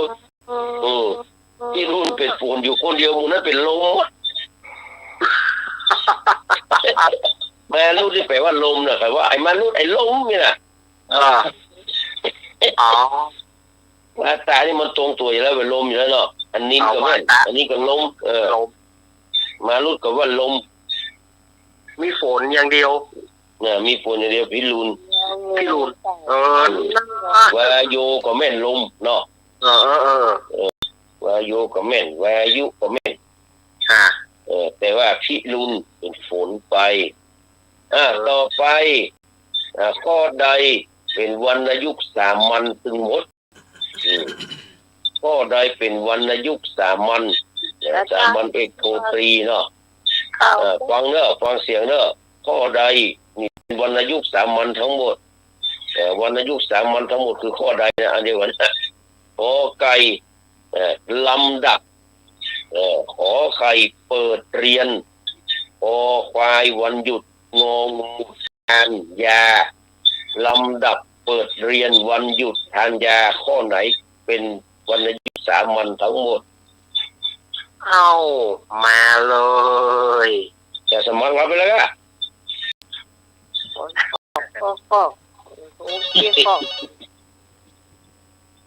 ถ้าคือตอบนี่จะตอบงองู งู ใช่ก็ตอบ คำตอบได้คือเปิดเรียนครับโรงเรียนเปิดเลยเปิดเทอมเลยครับนอครับ อันนี้เปิดเรียนนะ เปิดเรียน นี่เอางองูเนี่ย เอาปิกวัด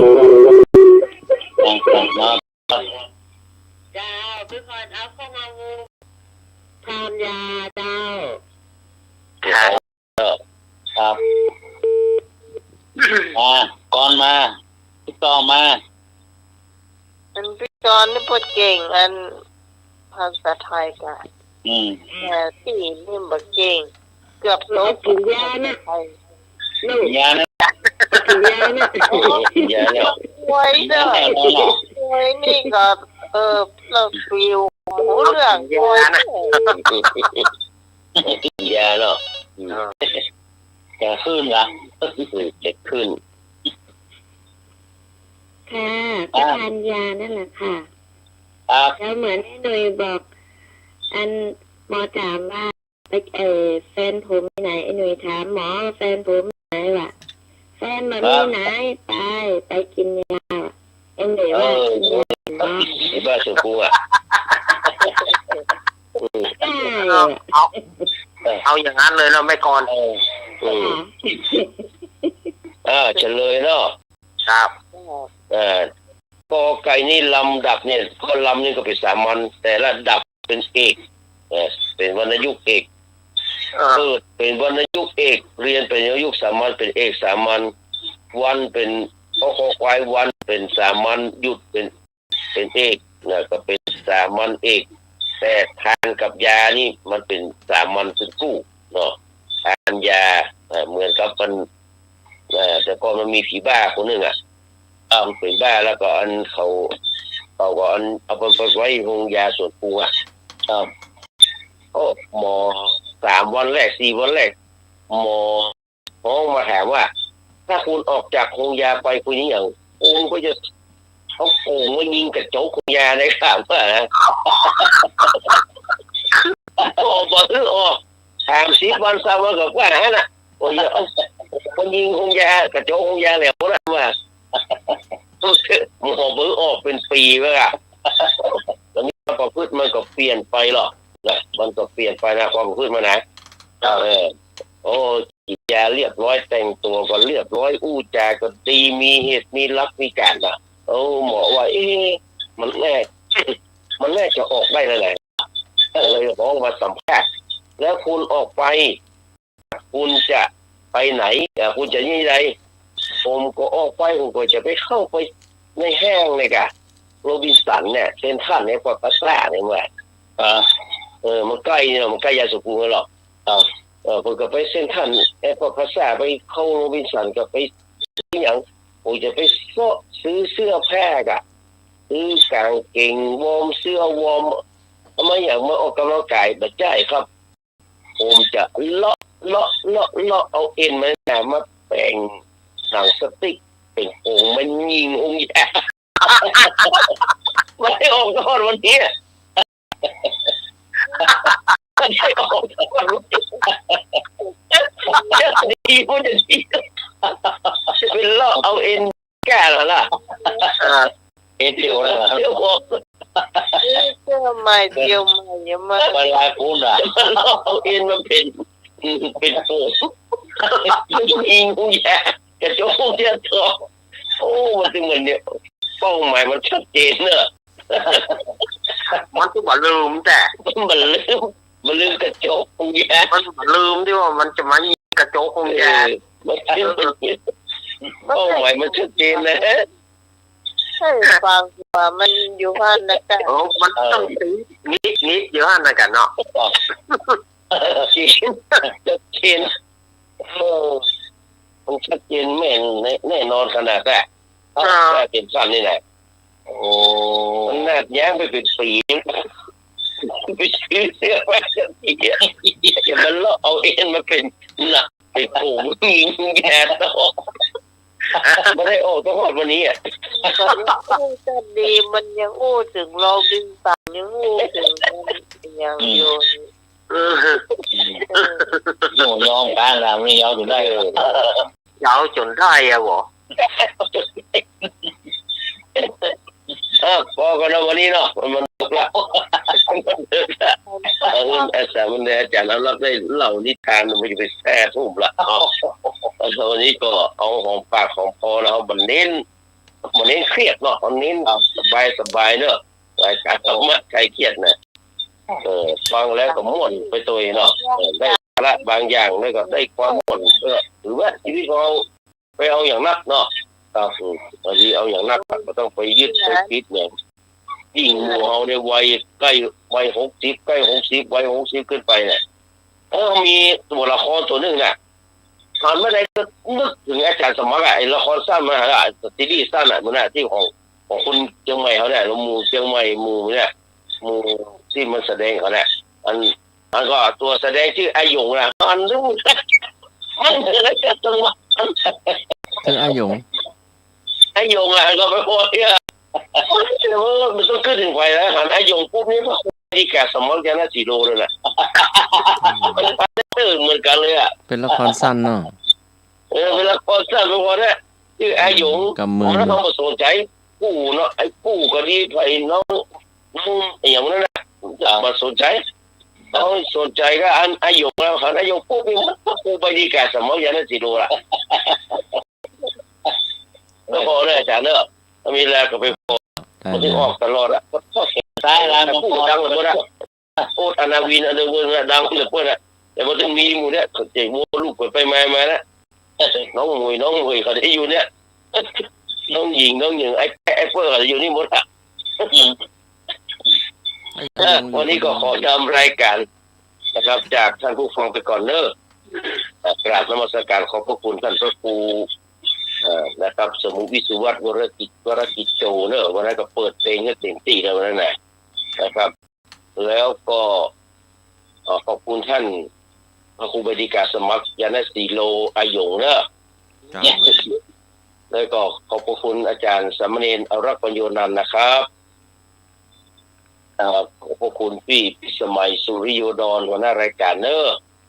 แล้วก็ขอบคุณไอ้หนุ่ยสว่างเมฆนะครับที่ดำเนินรายการโดยขอบคุณพี่พรพี่กรพี่ไอ้พงพี่ตองพี่พอหลายมีอาลีตัวน้อยแล้วก็ทุกคนนั่นแฟนพันธุ์แท้เป็นต้นนี่นะแล้วก็ท่านที่รับฟังอยู่ทางบ้านเนอะขอให้มีโชคมีใจรับมีฝันดีมีสุขภาพร่างกายแข็งแรงเนอะปะกันใหม่วันพรุ่งนี้กราบนมัสการกับขอบพระคุณครับขอบคุณครับอาจารย์ พี่นันของพี่นันเป็นสีด็อกเตอร์และเจ้าตีนะความรู้หลายอย่างนะเจ้าความสนุกสนานกับหมู่เฮาตัวต้องขอบคุณนักๆเลยนะเจ้ารายการนี้ก็ยังว่านะเจ้าตั้งแต่หัวหน้าจนถึงลูกน้องข้าเจ้านี่ไทยความรู้น้อยหรือเพื่อนนะปอเจตอีกเนาะต้องนั้นนะอย่างอาจารย์สมัครนี่เพื่อนปริญญาโทไอ้หน่วยนี่ก็กำนันนี่เนาะกำนันหน่วยนี่เพื่อนเอาก็ได้ผมเนาะเจ้าแค่จ้าสูง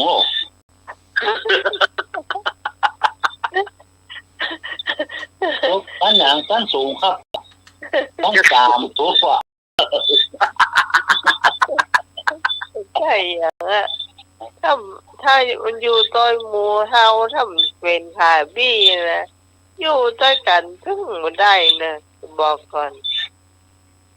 ต้องต้อยกันลงอ่ะเราเนาะมันถึงจะไปได้นะบางคนก็ชอบเนี่ยฟังจนจบรายการนะที่เอาหูมานะแต่ที่มันตามชุ่มรอฟังละเปิดละรอฟังจนได้มีเม็ดอ่ะเนาะทุกโลกทุกชาติเนาะที่มนต์กันสำเร็จเอารักเจ้าครับผม ครับมาถึงช่วงนิทานวันนี้ก่อนทีก็ว่าจะเอาเรื่องสุสาครกับม้านินมังกรมาแต่ว่ามันดึกไปเดี๋ยววันพุธเนาะวันพุธก็เอาสุสาครกับม้านินมังกรวันพุธเอามาเล่าวันนี้จะเอานิทานตามคำของสถานญาติโยมอย่าก่อนก็เหลือเวลา11 วันเนอะสถานญาติโยมฝ่ายจะไปทำบุญฝ่ายจะไปนั่งกรรมฐานฝ่ายจะไปนอนวัดนอนวาฝ่ายจะไปนอนวัดนอนวาก็ซื้อชุดขาวได้อยู่เนอะตานอยู่เหลือเวลา11 วันหรือว่าจะไปนั่งสวดมนต์กรรมฐานที่วัดบ่มีชุดขาวไปซื้อเหี้ยไปซื้อพอถึงมีหรอกมาเดียวพอถึงมีขายชุดขาวปะเลอะปะเต๋อ วันเดียวเขาบอกต้องเอาผ้ามายิบสมัยที่อาตมาเขาเป็นสมัยนั้นอาตมาบวชขาวนุ่งขาวห่มขาว8 ปีสมัยนั้นผ้าสำเร็จรูปยังบ่มีเตื้อไปซื้อผ้ามายิบมายิบเอาเป็นเตียวขาวเสื้อขาวนี่นะสมัย30-40 ปีนะบัดเดี๋ยวนี้เสื้อผ้าชุดขาวสำเร็จรูปมีปะเลอะปะเตอเนาะ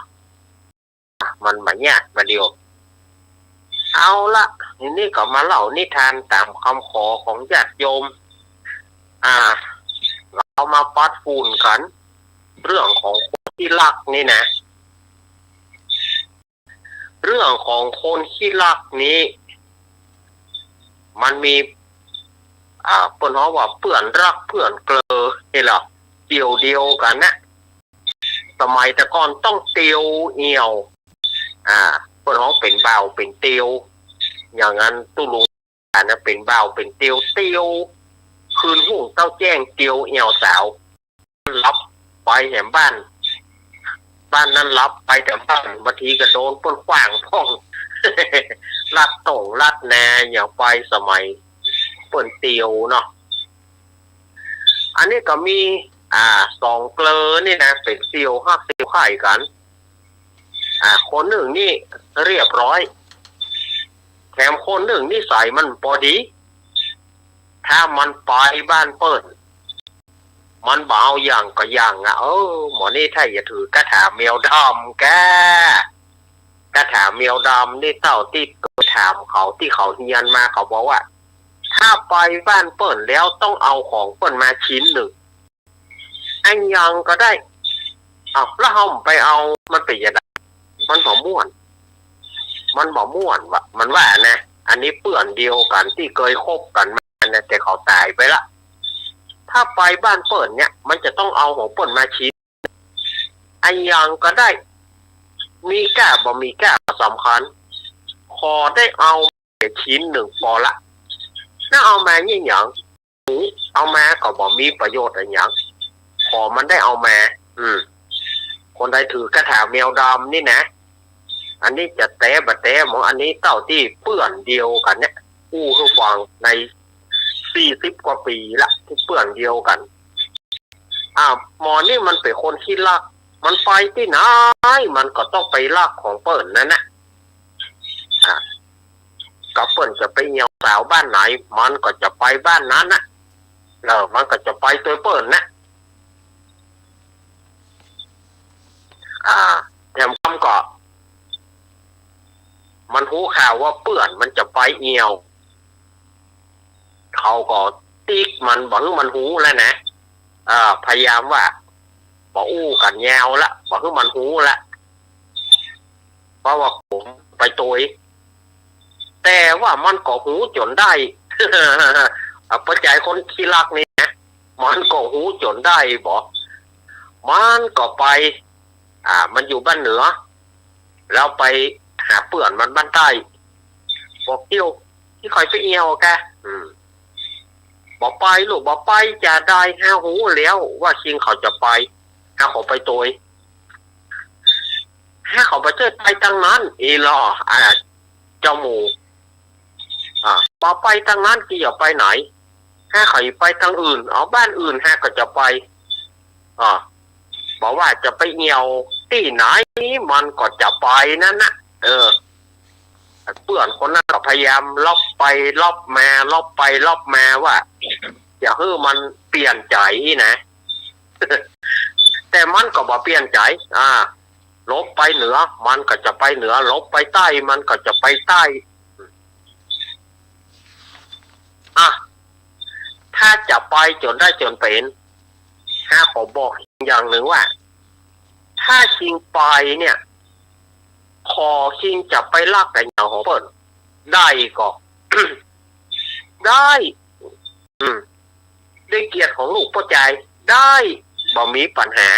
วาน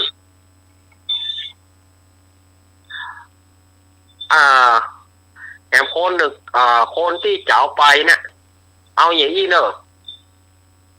ถ้าว่าบ่มั่นใจ หากวกิงไปลักผลละหมากลากไม้เปิ่นกิงเกาะกล้องหาไปกิงเจหลังหาไป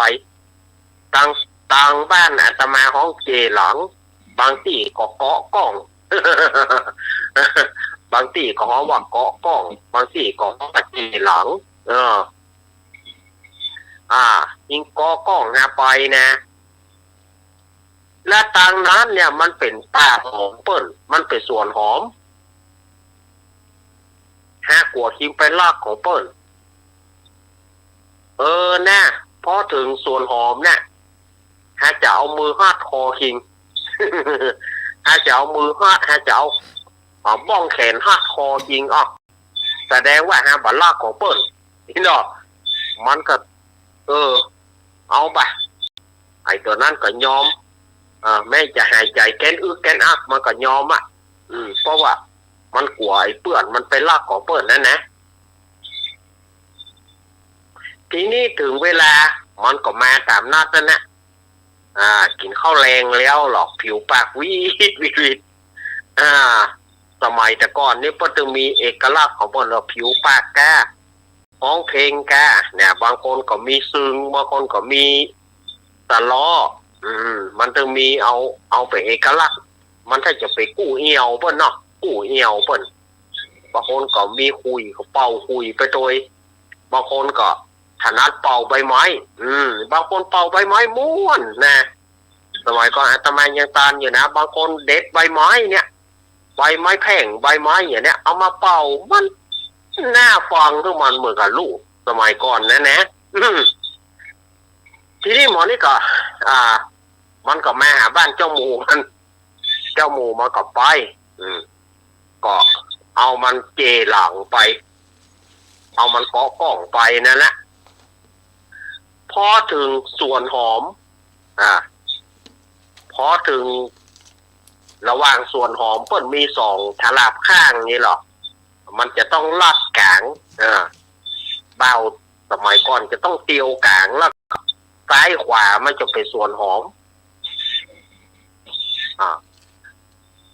ไอตัวหนึ่งก็คิงฮาดคอแฮแหละมันกลัวไอ้นั่นไปลักนะอันนั้นก็ฮาดคอมันใจบ้องแขนฮาดคอมันโอ้เอาดีเดี๋ยวมันไปลักของเปิ้ลมันก็ไปอู้สาวเปิ้ลอู้สาวมันก็ไปอยู่ไปอยู่ตั้งลุ่มปุ่นสมัยก่อนไม่ต้องมีคนอยู่ตั้งลุ่มเฝ้าอย่ามองว่าไก่ไปอู้ก็เปิ้ลก็มันไป ขวางบรรยากาศเปิ้ลนะเนาะมันอยู่ลุ่มมาก็ปีกหาปีกกับมันเดียวกันเอาเกาะกล่องมาเพื่อผ่านส่วนหอมนะมันก็เหมือนเดิมนะใจบ้องแขนฮาดคอไอ้ตัวหนึ่งฮาดคอเจ้าหมูมันปีกมาถึงเพื่อมาถึงบ้านสถาญาติโยมเหยมาถึงบ้านแปลว่าหัวหอมเต็มแง่มตีนมันมันอย่างนี้น่ะก็มือมันหาเอาฮาดคอไอ้ตัวนั้นแต่ตีนมันน่ะมันเอาเลยลงดินลูกเมื่อตีนมันเลยลงดินมันก็ลกพืช โอ้ยเจ้าหมูมาก็หาว่าเฮ้ยจริงนี่มือคิงฮาดคอแต่ว่าตีนคิงนะฮะก็บ่อาจจะนี่อย่างใดได้ตีนมันลากดินไปเนาะมันลากถึงป่าหอมส่วนหอมมันลก ตีนมันเข้าหนีบโลกนิ้วตีนมันเข้ากีบหอมมากันโลกพืช เปิดปอมเต็มง่ามตีนมันสดายญาติโยมเหยโอนขี้ลักเนี่ยเปิ้นว่าบ่ด้วยเล่โอนบ่ด้วยมนก็กระถามันตึงเอาเพื่อได้ มันตึงเอาเพื่อได้บอกมันบ่ได้วิธีหนึ่ง เอาพ่องก็ว่าก็มือมันฮาดคอแล้วก็มือมันฮาดคอถูกบะเถียงก็ตีนมันลากดินที่เมื่อตีนมันลากดินมันก็ต้องลกหอมเปิ้นออกมา ตีนมันบ่สามารถจะเอาอย่างใดให้ลูก มันก็ลากดินไปมันก็ม่วน มัน อันนี้อันนี้ก็เป็นนิทานบะเย้าเอามาเล่าให้สถาญาติโยมได้ฟังกันเนาะว่าเรื่องของคนที่รักเนี่ย มันต้องหาทางเอาจนได้บอกมือมันมีก็มือมันบาดใจกับตีนมันตึงใจอยู่อ่ะ มันตึงรักกระบอกของป้นจนได้บอกอันนี้ก็เป็นเรื่องป้อมเรื่องย่อยนะเอามาเล่าให้กันฟังวันนี้นะ บ้านแล้วเปิ้น ฮะ มันแปลสาวมันสบายขนาดอ่ะ มันสบายกะเตียวก็ไม่ได้เตียวอ่ะ เดี๋ยวผมจะเดี๋ยว เตียวก็ไม่ได้เตียวอ่ะก็กดไปอ่ะ ก็ของปิ้งมาล่ะ มันเอง ก็ปิ้งไปก็ปิ้งมา แม่ใจดี ชาว ใจ บ้าน แค่ มา แต่ ชาวบ้านมา อ้าวว่าได้ อย่างนี้มันต้องกกมือกกขาเลยให้มันหมดมือมันมาเกี่ยวแล้วหล่อมันมาได้ลากด้วยมือแต่ตีนมันลากลงดินนะโอ้ย ตีนเล็กขนาดอ่ะ มันก็น่าเพื่อว่าบาดด้วยเล่ก็ด้วยโกนบาดด้วยมนก็ด้วยกระถามันถึงหาทางเอาจนได้บ่ มันหาทางเอาจนได้บ่ครับอันนี้ก็หมอกปอม่วนปองานเนาะเดี๋ยววันพุธก็เล่านิทานวันพุธนี้จะเอาเรื่องสุสาครกับม้านินมังกรอันนี้บางคนอาจจะลืมไปแล้วเนอะหนังสือป.3 เนอะภาษาไทยป.3/1เนี่ยหนังสือมานีเนี่ยอยู่ในบทที่8ชื่อว่าเรื่องสุสาครกับม้านินมังกรเดี๋ยววันพุธจะเอามาเล่าให้สถาญาติโยมทั้งหลายฟังเดี๋ยววันนี้อาตมาก็ต้องขอลาก่อนเดี๋ยววันพุธอาตมาเข้าจัดรายการตี 3 ถึงตี 4 เกิงเนาะพุธต้องตื่นมาประมาณตี 2ก็ต้องตื่นละวันนี้ครับ เอาเรื่องมันเป็นที่หน้าไข้หัวกันฟังแล้วก็ต้องเครียดฟังแล้วก็ต้องไปกึดไอ้อย่างนักกึดว่ามันเป็นนิทานฟังแล้วก็กึดว่ามันเป็นเรื่องที่มันม่วนมันงานเราต้องไปจริงๆจังๆอย่างละเนาะขอขอบคุณท่านอาจารย์ท่านพ่อครูสมุวิสุวัฒน์วรกิจโตครับที่เอื้อเฟื้อเวลาให้กับกับผมแล้วก็ขอบคุณท่านอาจารย์สมัครยาณศิโรนะครับผมครับผม กับโยมปีพี่สมัยเทรนเนอร์ลุงหนุ่ยเทรนเนอร์ผมสังกัดครับแล้วก็สถาญาติโยมที่เปิดวิทยุเขาฟังได้ดีเสมอมารายการเฮาก็ยังเหลือเวลาแต่ประมาณ50 นาทีอาจจะไปฟังกว้างรายการธรรมะคลายเครียดเตื้อฟังกันต่อไปจะมีอะไรอย่างดีๆนะอาตมาลาก่อนเนอขอเจริญพรทุกครับผมครับผมลาสุดครับผมอาจารย์ก็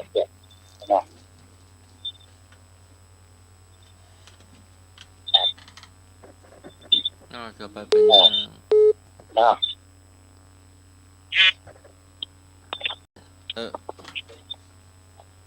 ม่ครับพี่พรมาไปแต่งน้องละสวยตามนั้นละ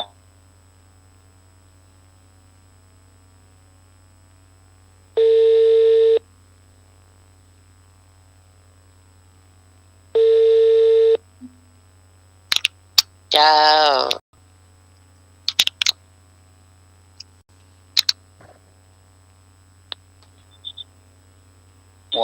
วันละนิดจิตแจ่มใส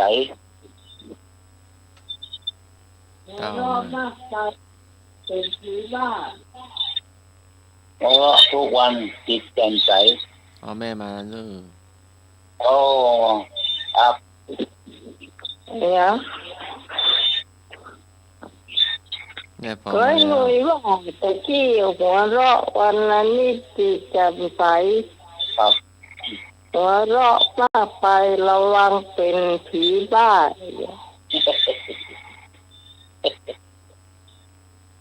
ผมจะเอาหนังสติ๊กมายิงกระจกเลยอะ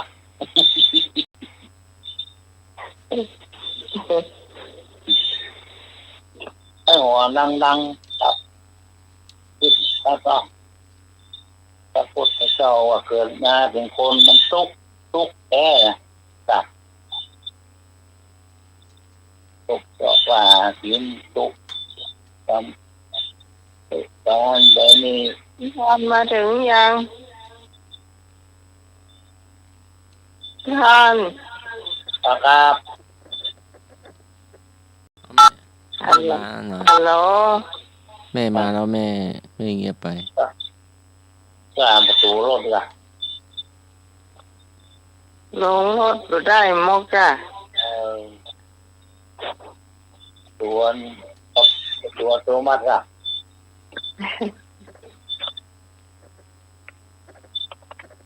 ยัง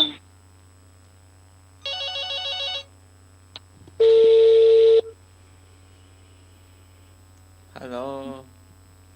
นมัสการครับ ฮัลโหลว่าใด หัวเราะ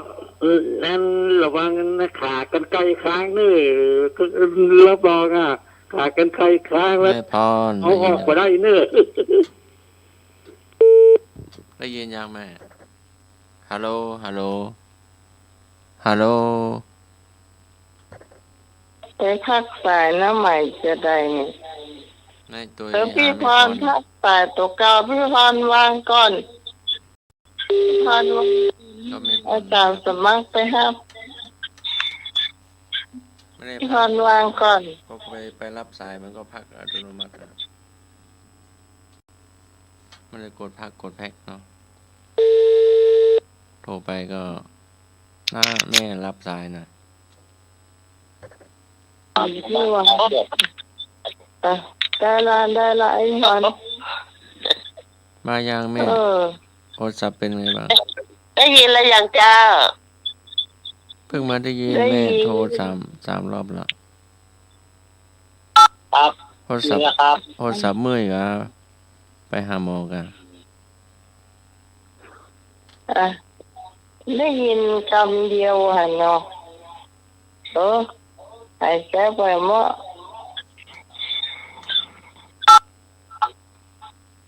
เปิดลำโพง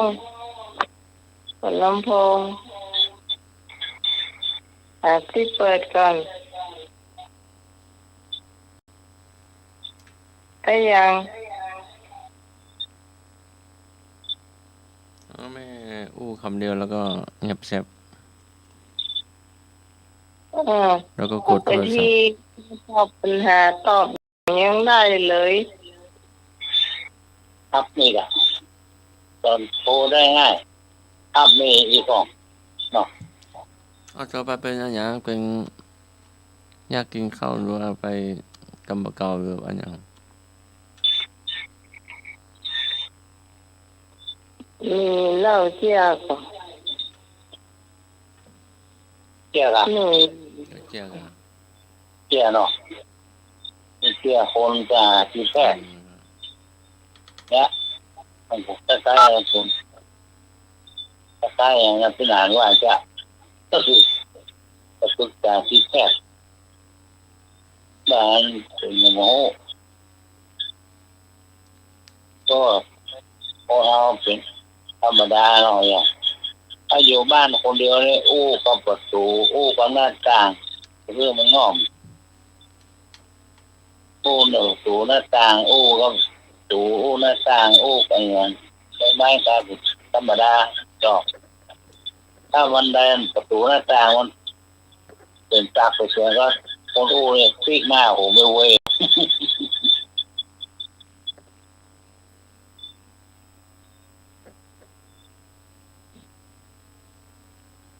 เนี่ยอู้กับประตูหน้าต่างอู้กับคนเดียวว่าถ้าวันใดถ้ามันประตูหน้าต่างมันมีเสียงพลิกหน้าเอาเลยปัจจัยพลิกหน้าโหไม่เว้ยเนาะ นั่นผีหลอกมันหรอก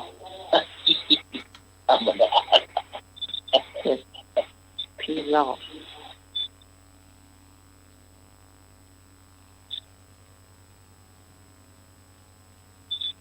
โอ้พี่พรก็เลย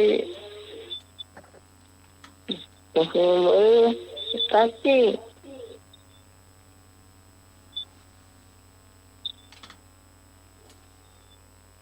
ฮัลโหลแม่พรอ้าวเดี๋ยวไปรับไปเนาะหรือว่าจะไง หนุ่มไว้ทอง โทรศัพท์มันจะไม่สบายแล้วก็ น้องใหม่ลูกปีพกเลย โทรศัพท์เกิดมือแล้วก็ฮัลโหลแม่ มีได้สิบปีโนเกียเลย ฮัลโหลฮัลโหล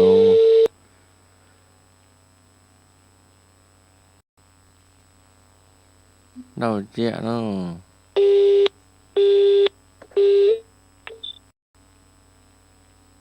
พี่พรวางก่อนพี่พรวางก่อนวาง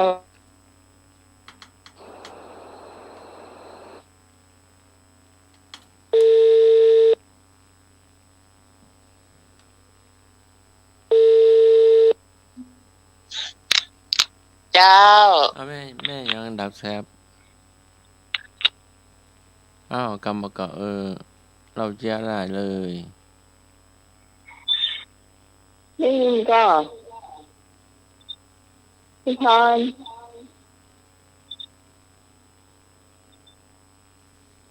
เธอได้เบอร์อย่างไรพี่แจ๊080ก็ เบอร์0810351529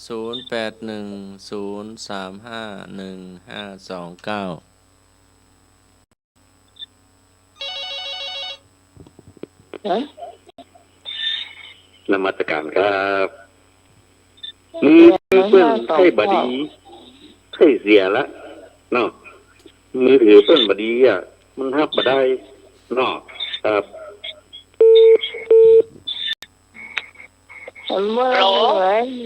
เราได้ยินยังเจ้าได้ยินแล้วพี่ฮอนได้ยินตลอดละแต่เสียงมันยังไปฮะเจ้าใครบุกอะเนาะสงสัยถ้าอยู่ไปแลกใครเนาะ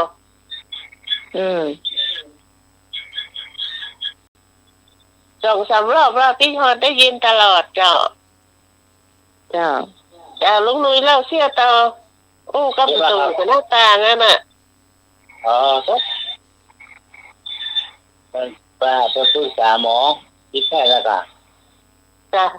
คนอยู่คนเดียวก็ธรรมดาฮันก็ประตูหน้าต่างห้องต่อไปห้องนกอย่างห้องธรรมดาหรอกถ้ามีเสียงเนี่ยประตูหน้าต่างเป็นความออกมาเนี่ยก็แต่ที่หน้าผม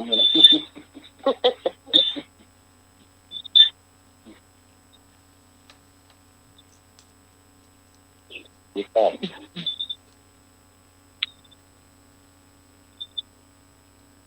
แล้ววันนี้เพลงเนี่ยเหรอผมหูจักเนาะคือได้ชุมสายตัวเนี่ยก็เนี่ยโทรศัพท์มันติ่มตลอดเวลาวันนี้ถึงได้ชาร์จต่อเจ้าแต่คืนได้กันถึงสัก3 ทุ่มไปสักน้อยจ้าเดี๋ยวพี่ก่อนเดี๋ยวไปส่งให้หน่อยน้องขับเพลงกันนะกันจ้า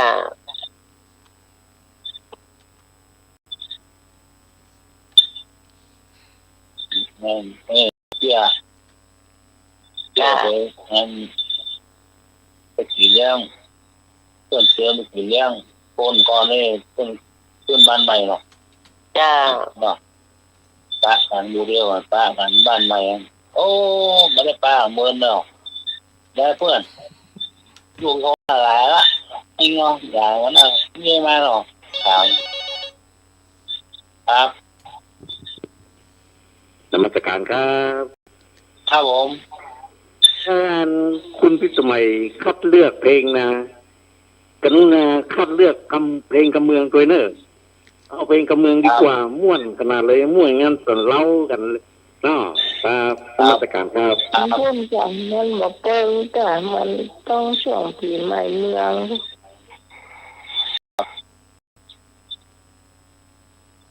จบละแย่ลงเลยอ่ะ ตามกันเนี่ยก็เป็นทุกอย่างนั้นเนี่ยก็ ก็ มันก็ตามือหลอกแล้วก็ถามว่าโลกไหนมาเนี่ยเอาโลกปิงมาเนี่ยก็ยิงเนาะเอาโลกปูนนะบอกไหนตอนนอกปูน คุยชอบกันเนี่ย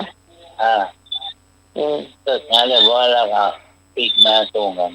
โลกยังไม่ใหญ่ทิ้งเงินเขายางเอาออกโอ้รถตู้รถตาตู้รถตาตู้มาขายก่อนละ รถที่มันใหญ่ๆแม่จ้า เพื่อหางเหรอเทียบว่าตู้แต่คนละปูนว่าตู้ใส่รถทีม ได้ครับใส่เลือกทีมใครอ่ะอ๋อจ้า เพื่อหางเหรอ เจ๊หันก้าทำไมตอนนี้ ใส่ตู้น้อยตู้ใหญ่เนาะก็โอ้คนตอนนี้เก่งนะปั่นรถทีมมาขายแล้วก็ตัดต้นอย่างนั้นตัดยางอ่ะ จ้าเจ๊ยอดแต่เนาะ นมัสการ ต้องบอกโกนเลย โอ้แต่ นะ ก่อนนั้นเพิ่นเอาใส่ในรถถีบโลกต่างรถถีบมาขายเล่ตามบ้านเนี่ย ครับแต่ก่อนนะ รถตู้ ผมหันมดรู้มันเล่ขายตามบ้านตามจองเนี่ยเนาะ แม่น โอ้ขายแล้วอันเนี้ยป้องแปงดีอันนี้ตัวเนี่ยป้องแปงเนี่ยตอนนี้ ใช่อ่ะ รถตู้ก่อนมันจะขายเงินสดหรอเนอะน้องตอนได้ ก่อนน่ะแล้วเลยจะหมุกก้นนะฮะหมุกก้นน่ะ มันมีไม้อ่ะ ทางก้น มีไม้เป็นแต่เทียบมันโอ้เก่งนะคนก่อนเลยรถตู้รถกระสีใหญ่เลย เดียวยังมีเนี่ยเนาะมันต่างขายแล้วเนาะ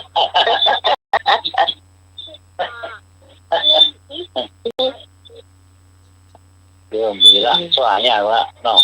จ้าเดียวเขาแค่ได้เขาก็ไปซื้อร้านเฟอร์นิเจอร์คนเดียวเนาะ ครับมีละมันก็ใช่ว่าจะที่เสมอไปนะน้องเปล่าซื้อค่ะเขาที่มือเนี่ย ไม้แล้วก็ไม้สักอย่างเดียวมันแค่ไม้สักละเนาะ จะเป็นไม้เนื้ออ่อนก้าไม้งามๆน่ะ ตอนไม้สักร้อนหล่อก็ต้อง น้องซื้อสมัยก่อนน้องเป็นนักเรียนเนาะแล้วเขาก็ทำไว้เสาร์ที่เขากับไปที่ตองขายของ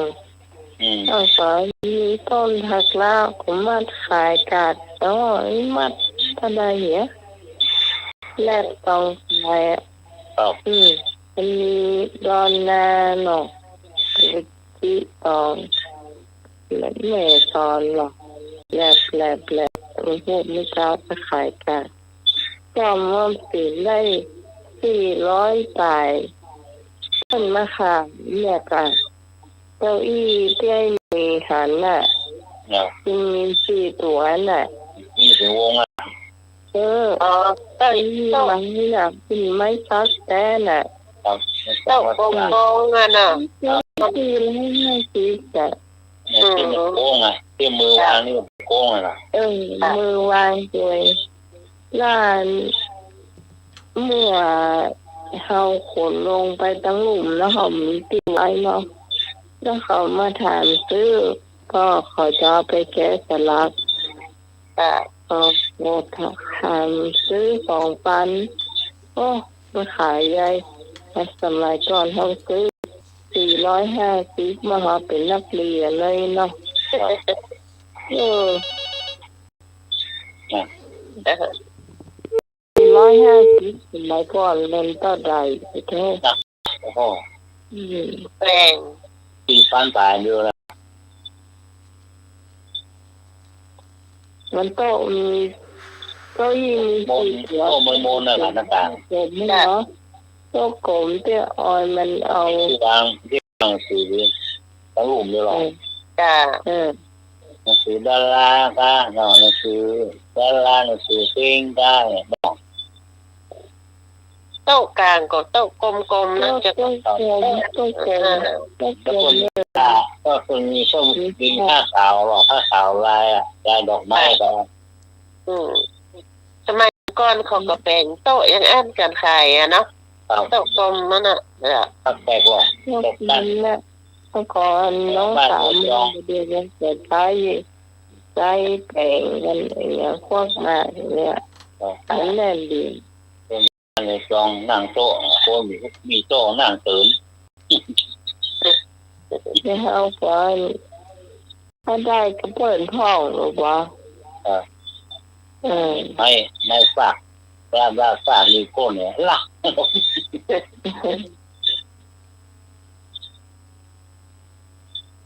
บ้านน้องบ้าน ไม่มีละฝากนั่นมีละวักละ นมัสการครับ ครับ โอ้บัดเดี๋ยวนี้อันไว้เก่าๆทั้งตู้เก่าๆทั้งหายากแล้วเนอะมันมีแล้วเนาะ มีละเนาะ มันมีแบบใหม่หมดอะบัดเดี๋ยวเนี่ยสมัยเนี่ยเป็นอลูมิเนียมห้องอย่างห้องบูกระปะเนาะตามร้านเนี่ยมันมางามเนาะสู้ของเก่าไปได้เราต้องอนุรักษ์ของเก่าเนาะ ก็คน โอ้ตู้เก่าๆนี่ตู้เก่าๆนี่โอ้อนุรักษ์ไว้เนอะเนี่ยไว้ให้ลูกหลานลูกเหลนเนี่ยดูเนาะก็นมัสการก็ ส่วนเอาเข้าไป ห้องที่โซฟาที่ออยซื้อเห็นใจเลย ตัวหนึ่งมันตัวเดียวแล้วมัน15,000นะหน้าหันตามตัวแล้วมันสาปืนนะที่ติดกันฮะที่เปลี่ยน ที่โทนเนาะดอกฟ้ามันงามมาได้อ่ะ งามแล้วมันทน จ้า ที่กะวี่อย่างเฮาบ่ได้มันต้องมาเฮาน้อยๆแล้ว จ้า เดียวเฮานี่ก็ได้แล้วก็ยังนั่งได้อยู่อ่ะ ไม่สัก ได้ปักเนี่ยหมอดแตงที่กินได้แล้ว ไม่สักหมดกินพวกคนนั้นกินไม่สักงามแปลงอ่ะ เจ็บเนาะ ครับ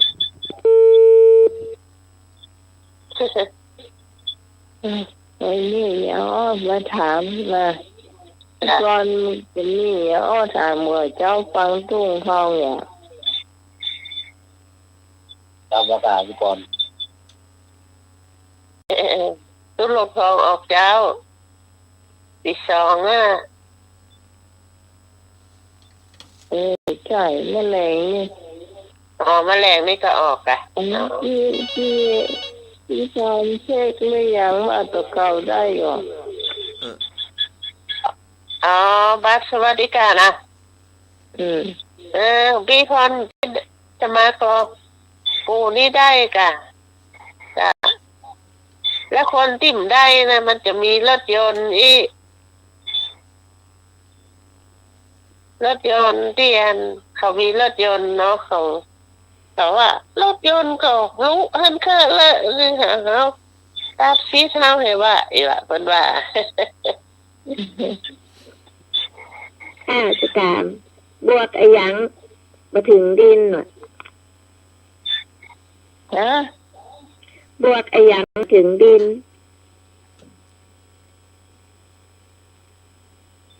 บวกไอ้ยังมาถึงดินหน่อยบวชชีบวชเนน ไม่ใช่บวก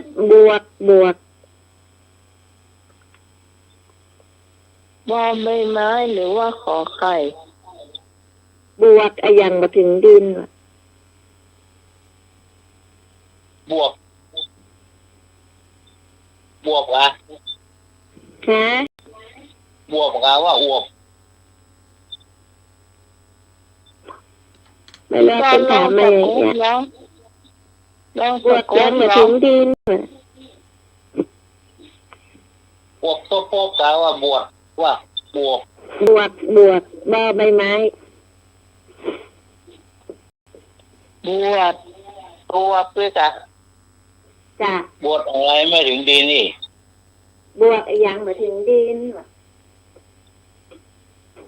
เพิ่นถามกันมา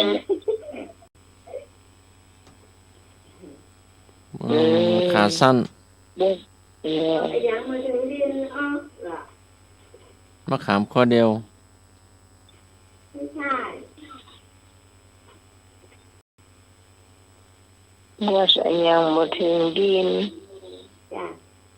จีนวิทย์ ดิด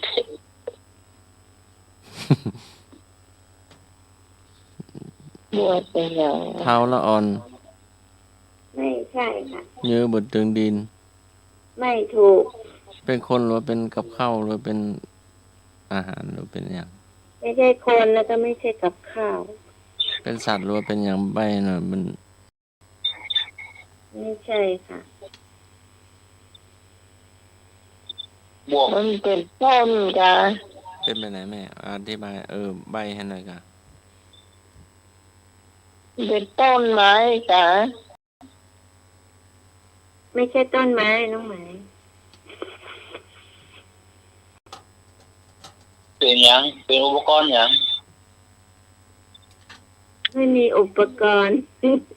มันเป็นอย่างไรเป็นผลไม้หรือเป็นอย่าง เป็นลม พูด อะ บ่ออก ลมอะ เขาบอกมาอย่างเงี้ยเขาไม่ได้ให้ช้อยอะไรสักอย่าง เออ มือ ไปกินยาเนี่ย มือคือแม่ ไปกินยา ฮะ ไปตัวก็กินยาแล้วอะได้เข้า ไปสัญญาหลังมีหารกัน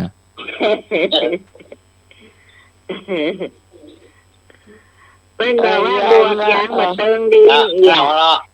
แล้วละอันนี้ตัวลุงทองนะบอกนะว่าโอ้ยยังมาเก่งไอน้องให้มันตอบเนาะพวกกลางนะจ๊ะอุ้ยบวกกลาง บวกนะเป็น บวกกลาง บวกลูก บวกกลางบวกเต็มเลยจ้ะบวกค้างว่ะ บวกกลาง บวกค้างอ่ะบวกกลางบวกค้างมันมาเติมดินแต่ละพี่ก้อนก็ไม่รู้อ่ะฟังเขาอยู่ตั้งนานเขาจะตอบไปอย่างวะ ครับ บอกว่าบอกไอ้ยังมาเติมดินไหววะ บวก บวกกลางนั่นแหละเพื่อเลยตอนหลังมาเพื่อเลยบอกบวกมันค้างอยู่บนปื้นแต่มันเลยก็เลยมาเติมดินวะมันอยู่บนหลังคาบนได้กี่คำถามจดมาเลยได้อ่านอะไรวะเดี๋ยวก่อนจดเองก็อ่านไม่ออกก็รีบจดอ่ะมันมีอันนี้มันมี2 อันนะมันมีสองคำถามแต่มันห้อยกัน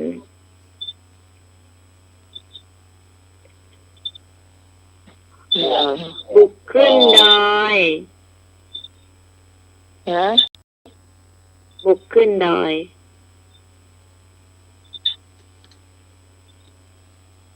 จุแมวขึ้นดอย บุกขึ้นดอยเดี๋ยวนะ มันอะไร จดเองก็อ่านไม่ออก บวกขึ้นดอย เดี๋ยวก่อน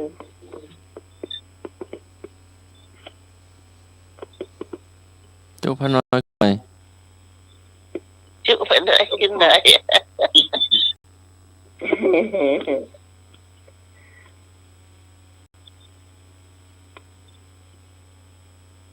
ที่ยวขึ้นดอย มันมีสองคำถามนะอาจารย์สมัครบุกขึ้นดอยขาบปล่อยลงห้วยวะ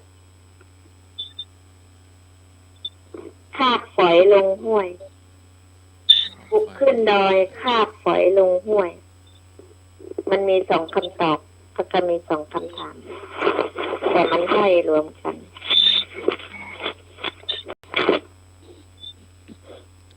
หัวเทียม ยังบวกขึ้นดอย หัวเทียมหัวหอม ไม่ถูกค่ะ ขึ้นดอยมีกระเป๋า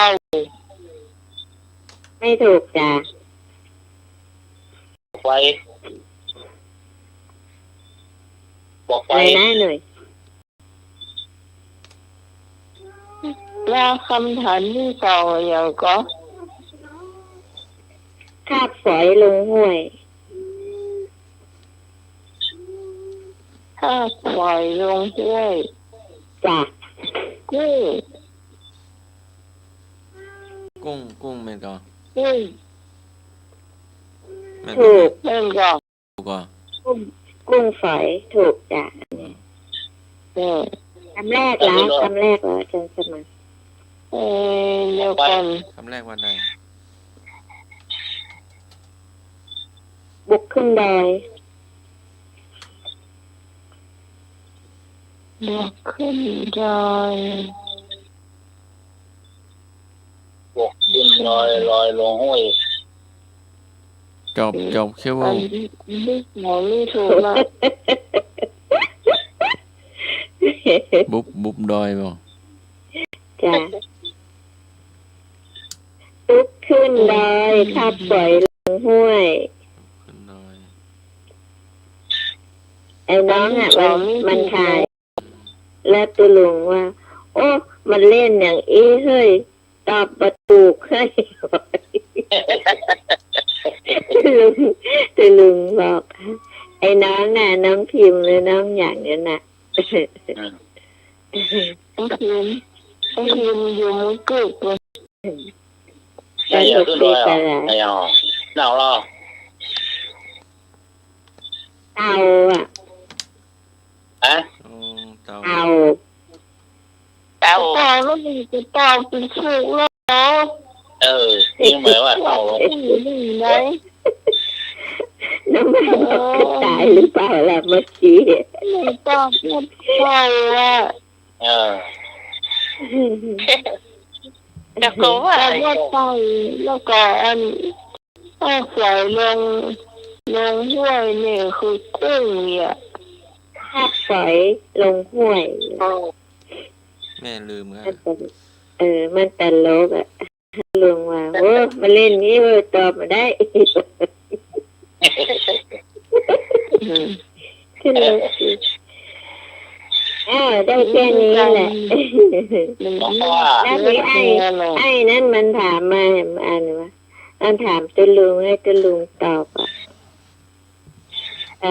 ไอ้อย่างก็บอกพระพุทธเจ้าตรัสรู้อะไรวะมันถามตุลุงทองให้ตุลุงทองตอบอ่ะ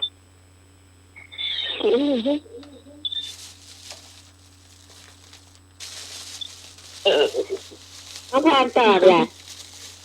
พระพุทธเจ้าตรัสรู้อะไรกัน จ้ะมันมีอริยสัจสี่แล้วก็ถ้าจะเป็นนานเป็นอย่างโมถามมาให้ตุลุงครับให้ตุลุงตอบ นี่มันคือจะเป็นตุ๊ตาญาติอื่น ไม่รู้อ่ะมันถามอ่ะที่ประกวดอะไรมาเนี่ยที่ได้อันมา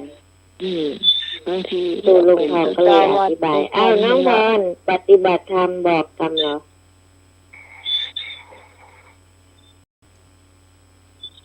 น้องพรหายไปไหนแล้วล่ะ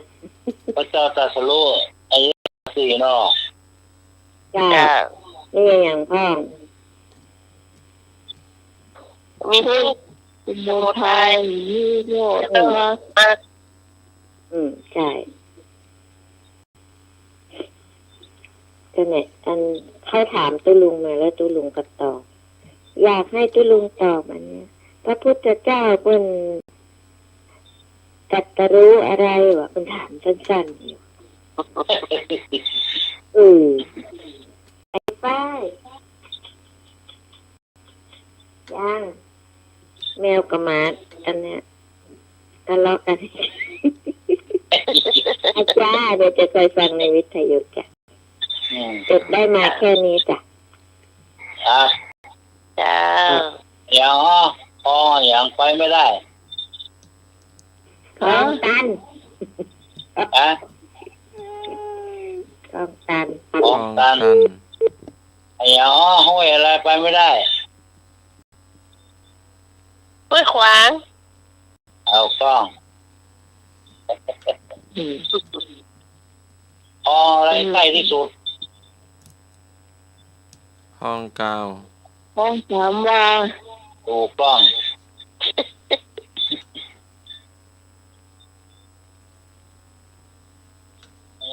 มดอะไรดังที่สุด ฮะ มดอะไรดังที่สุด มดส้ม ไม่ถูกมดอะไรดังที่สุด มดด หาใจ ำมดแดง ถูกต้อง มันดังจะได้มันตาแดงหรือมันตัวแดง มดแดงจะโชว์ท่าอะไรล่ะชอบที่สุดอ่ะไอ้มดแดงมาแล้ว หมดเอกเป็นประวันนะจ๊ะ วันเสาร์ที่ อันที่พ่ออาจารย์บอกมันเป็นอะไรนะหนาหน่อยนะที่อาจารย์มาเป็นแบบโยมคนนั้นนะที่พ่ออาจารย์จะสอน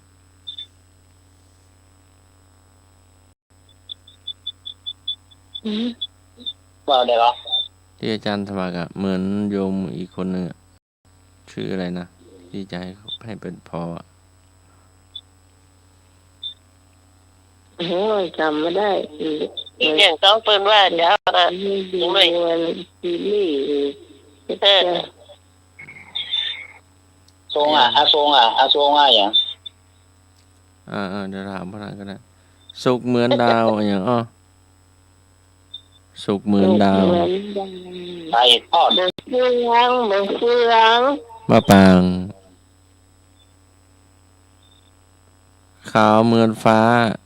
เป็นผลไม้ขาวเหมือนฟ้าอย่างเอาเมืองฟ้า เดี๋ยวเป็นผลไม้นะ ปุ้ย มะไฟวะ มังคุดมะไฟก็ดูบ่ ดำเหมือนกาผลไม้เนอะ ดำเหมือนกา เจ้าก าแฟ มะเกลือวะเป็นอะไรมะเกลือ เกลือ เกลือ เป็นอาย้อมผ้านั่นน่ะ เม็ดมวยเนาะ มันกินได้ก่อนกินได้ก่อน ว่าตัวน้องเงินเป็นห้องหมดโกที่หอม บักเกอบักใช่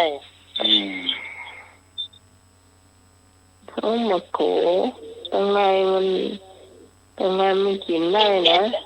มีเม็ดกินได้จ้ะ สีขาวๆแล้วก็กินอยู่ลำเนี่ย ลำจ้ะ เขาย้อมผ้าย้อมจ ผ้าย้อมฝาดนะจ้ะ ไม่หรอก จ้ะ แล้วก็โอ๊ตนั่นแหละมาเข้าเนื้อเขาอย่างนั้นแห้งเนาะจ้ะ จ้ะ ำเขาย้อมจำดำดีกว่าพ่อ เกี่ยวย้อมนั้นได้หมดอ่ะ จ้ะได้จ้ะ ต้นคอนี้หับหลวงหับปิ๊บหับเสาซอกย้อมผ้าหลังบ้านนะเกี่ยว5 บาทเสีย3 บาทโอ้โห ยังด่าบ่ฟัง นะ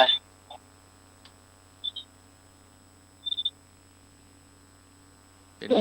ป็นผลไม้อันอย่างด่าไม่ฟัง ด่าบอกฟังอีก เป็นผลไม้นะ บอกไฟ อย่าง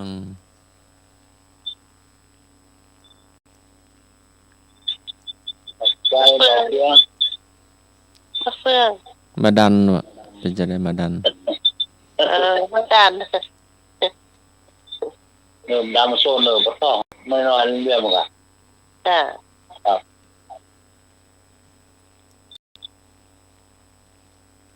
อ้าวมีครับก็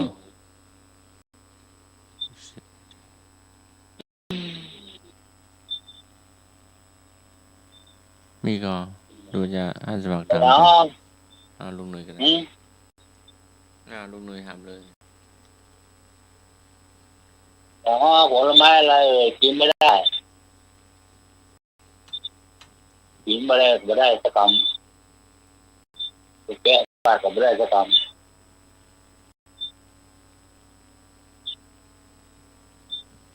ลำไย ไม่ถูกถามมาปากก็ไม่ได้หมอ ทุเรียน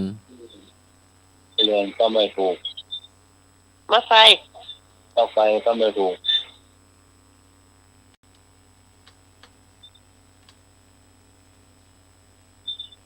กินก็ไม่ได้หมอแมคคาเดเมีย ไม่ใช่นั่นจะล้างโคบได้ ห้องกินคนเดียวไม่ได้ต้องให้เขาแก้ให้ อ้าวชาวบ้านมาแล้ว ไปมานะครับ นมัสการครับ ครับ ผลไม้ที่กินไม่ได้คือผลไม้ที่มีพิษเนาะที่ใส่สารพิษเลยเนาะตะกินและก็ตายเลย แล้วมันโอเคนี่จะกินได้อย่า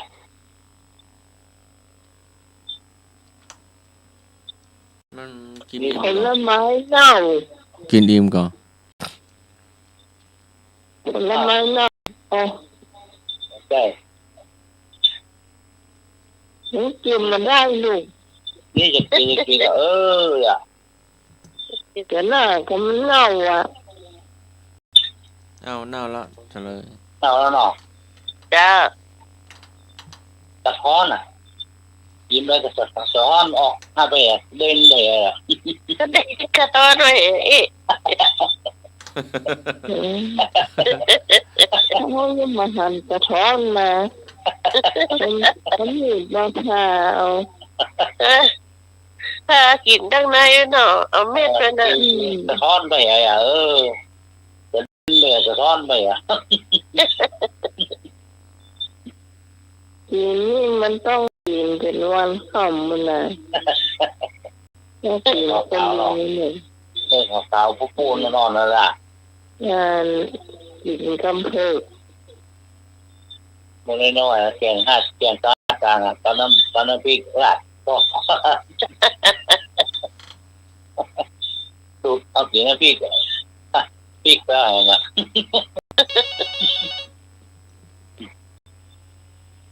นมัสการครับ ครับผม ได้ก็กระท้อนบัดตื่นขึ้นคำเมืองห้องบัดตื่นเนี่ยกินได้รู้เอามาตำส้มเนี่ยเนาะ เนาะ อู้แล้วก็ขยากเลยเนี่ยก็ พี่ละม้อยเนาะจ้าลาดนะก่อนเกียรติจะใส่พวกสองจับเสียแล้วก่อน จับแล้วเป็นแบรนด์เนี่ยรถยังโกงจังเนี่ย ก็ปรับมันลำก็ปรับมันจะลำนี่ในตู้ท่านลูกเนี่ยกระท้อนตำก็ล่าหมดเลย ตามที่แสดงนะเนาะ อันนี้ชอบกินแบบอันกะทิน้ำตาลกับเกลือกะทิป่นเนี่ย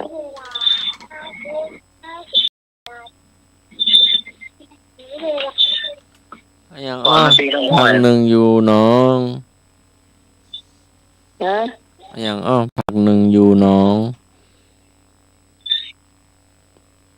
ผักหนอง อย่าง นักเกษตร ผักเป็ด โอ้ มีป่ะ พักเสร็จเลย เจ้าผักสองอยู่วัดอย่าง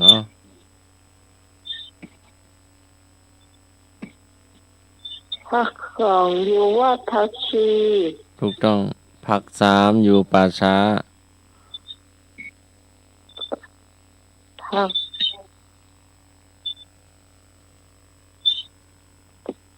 ผัก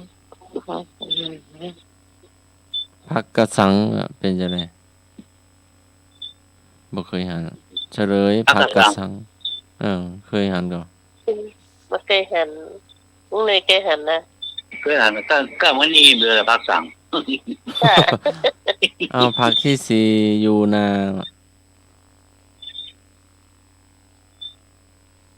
ผักที่สี่อยู่นา เจ้าคือผักกันยัง ผักกิมปลา พักการนาน่ะเนาะ ผักแว่นอันเดียวกันก่อน ผัก พัก แม่ พักหนอง น้ำพริกปลา พักหนอง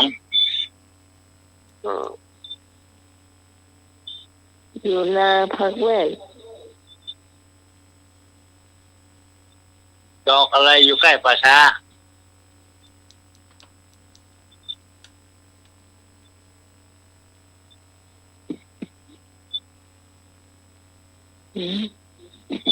ดอกอะไรอยู่ใกล้ป่าช้า ดอกอย่างที่เขามางานศพ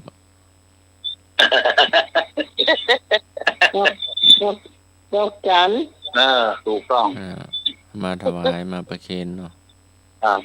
มาตั้งไว้ ขอมอบดอกไม้ ทำไมคนเดียวเจ้า บอกสักคน ได้เนี่ย ทั้งหมดปิกบ้านไหนบ้านมัน เดี๋ยวอาจารย์จะมาจะรถเก่งไปส่งนะ บ้านไหนไปนู่น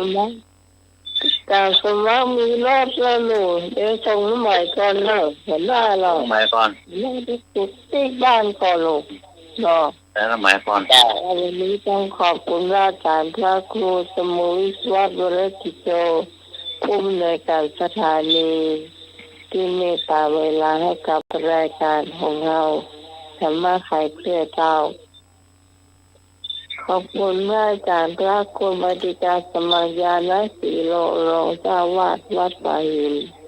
ที่มาเลือกเพลงแล้วก็เปิดเพลงคุณที่ฟัง โอ้ยแม่ขอเพลง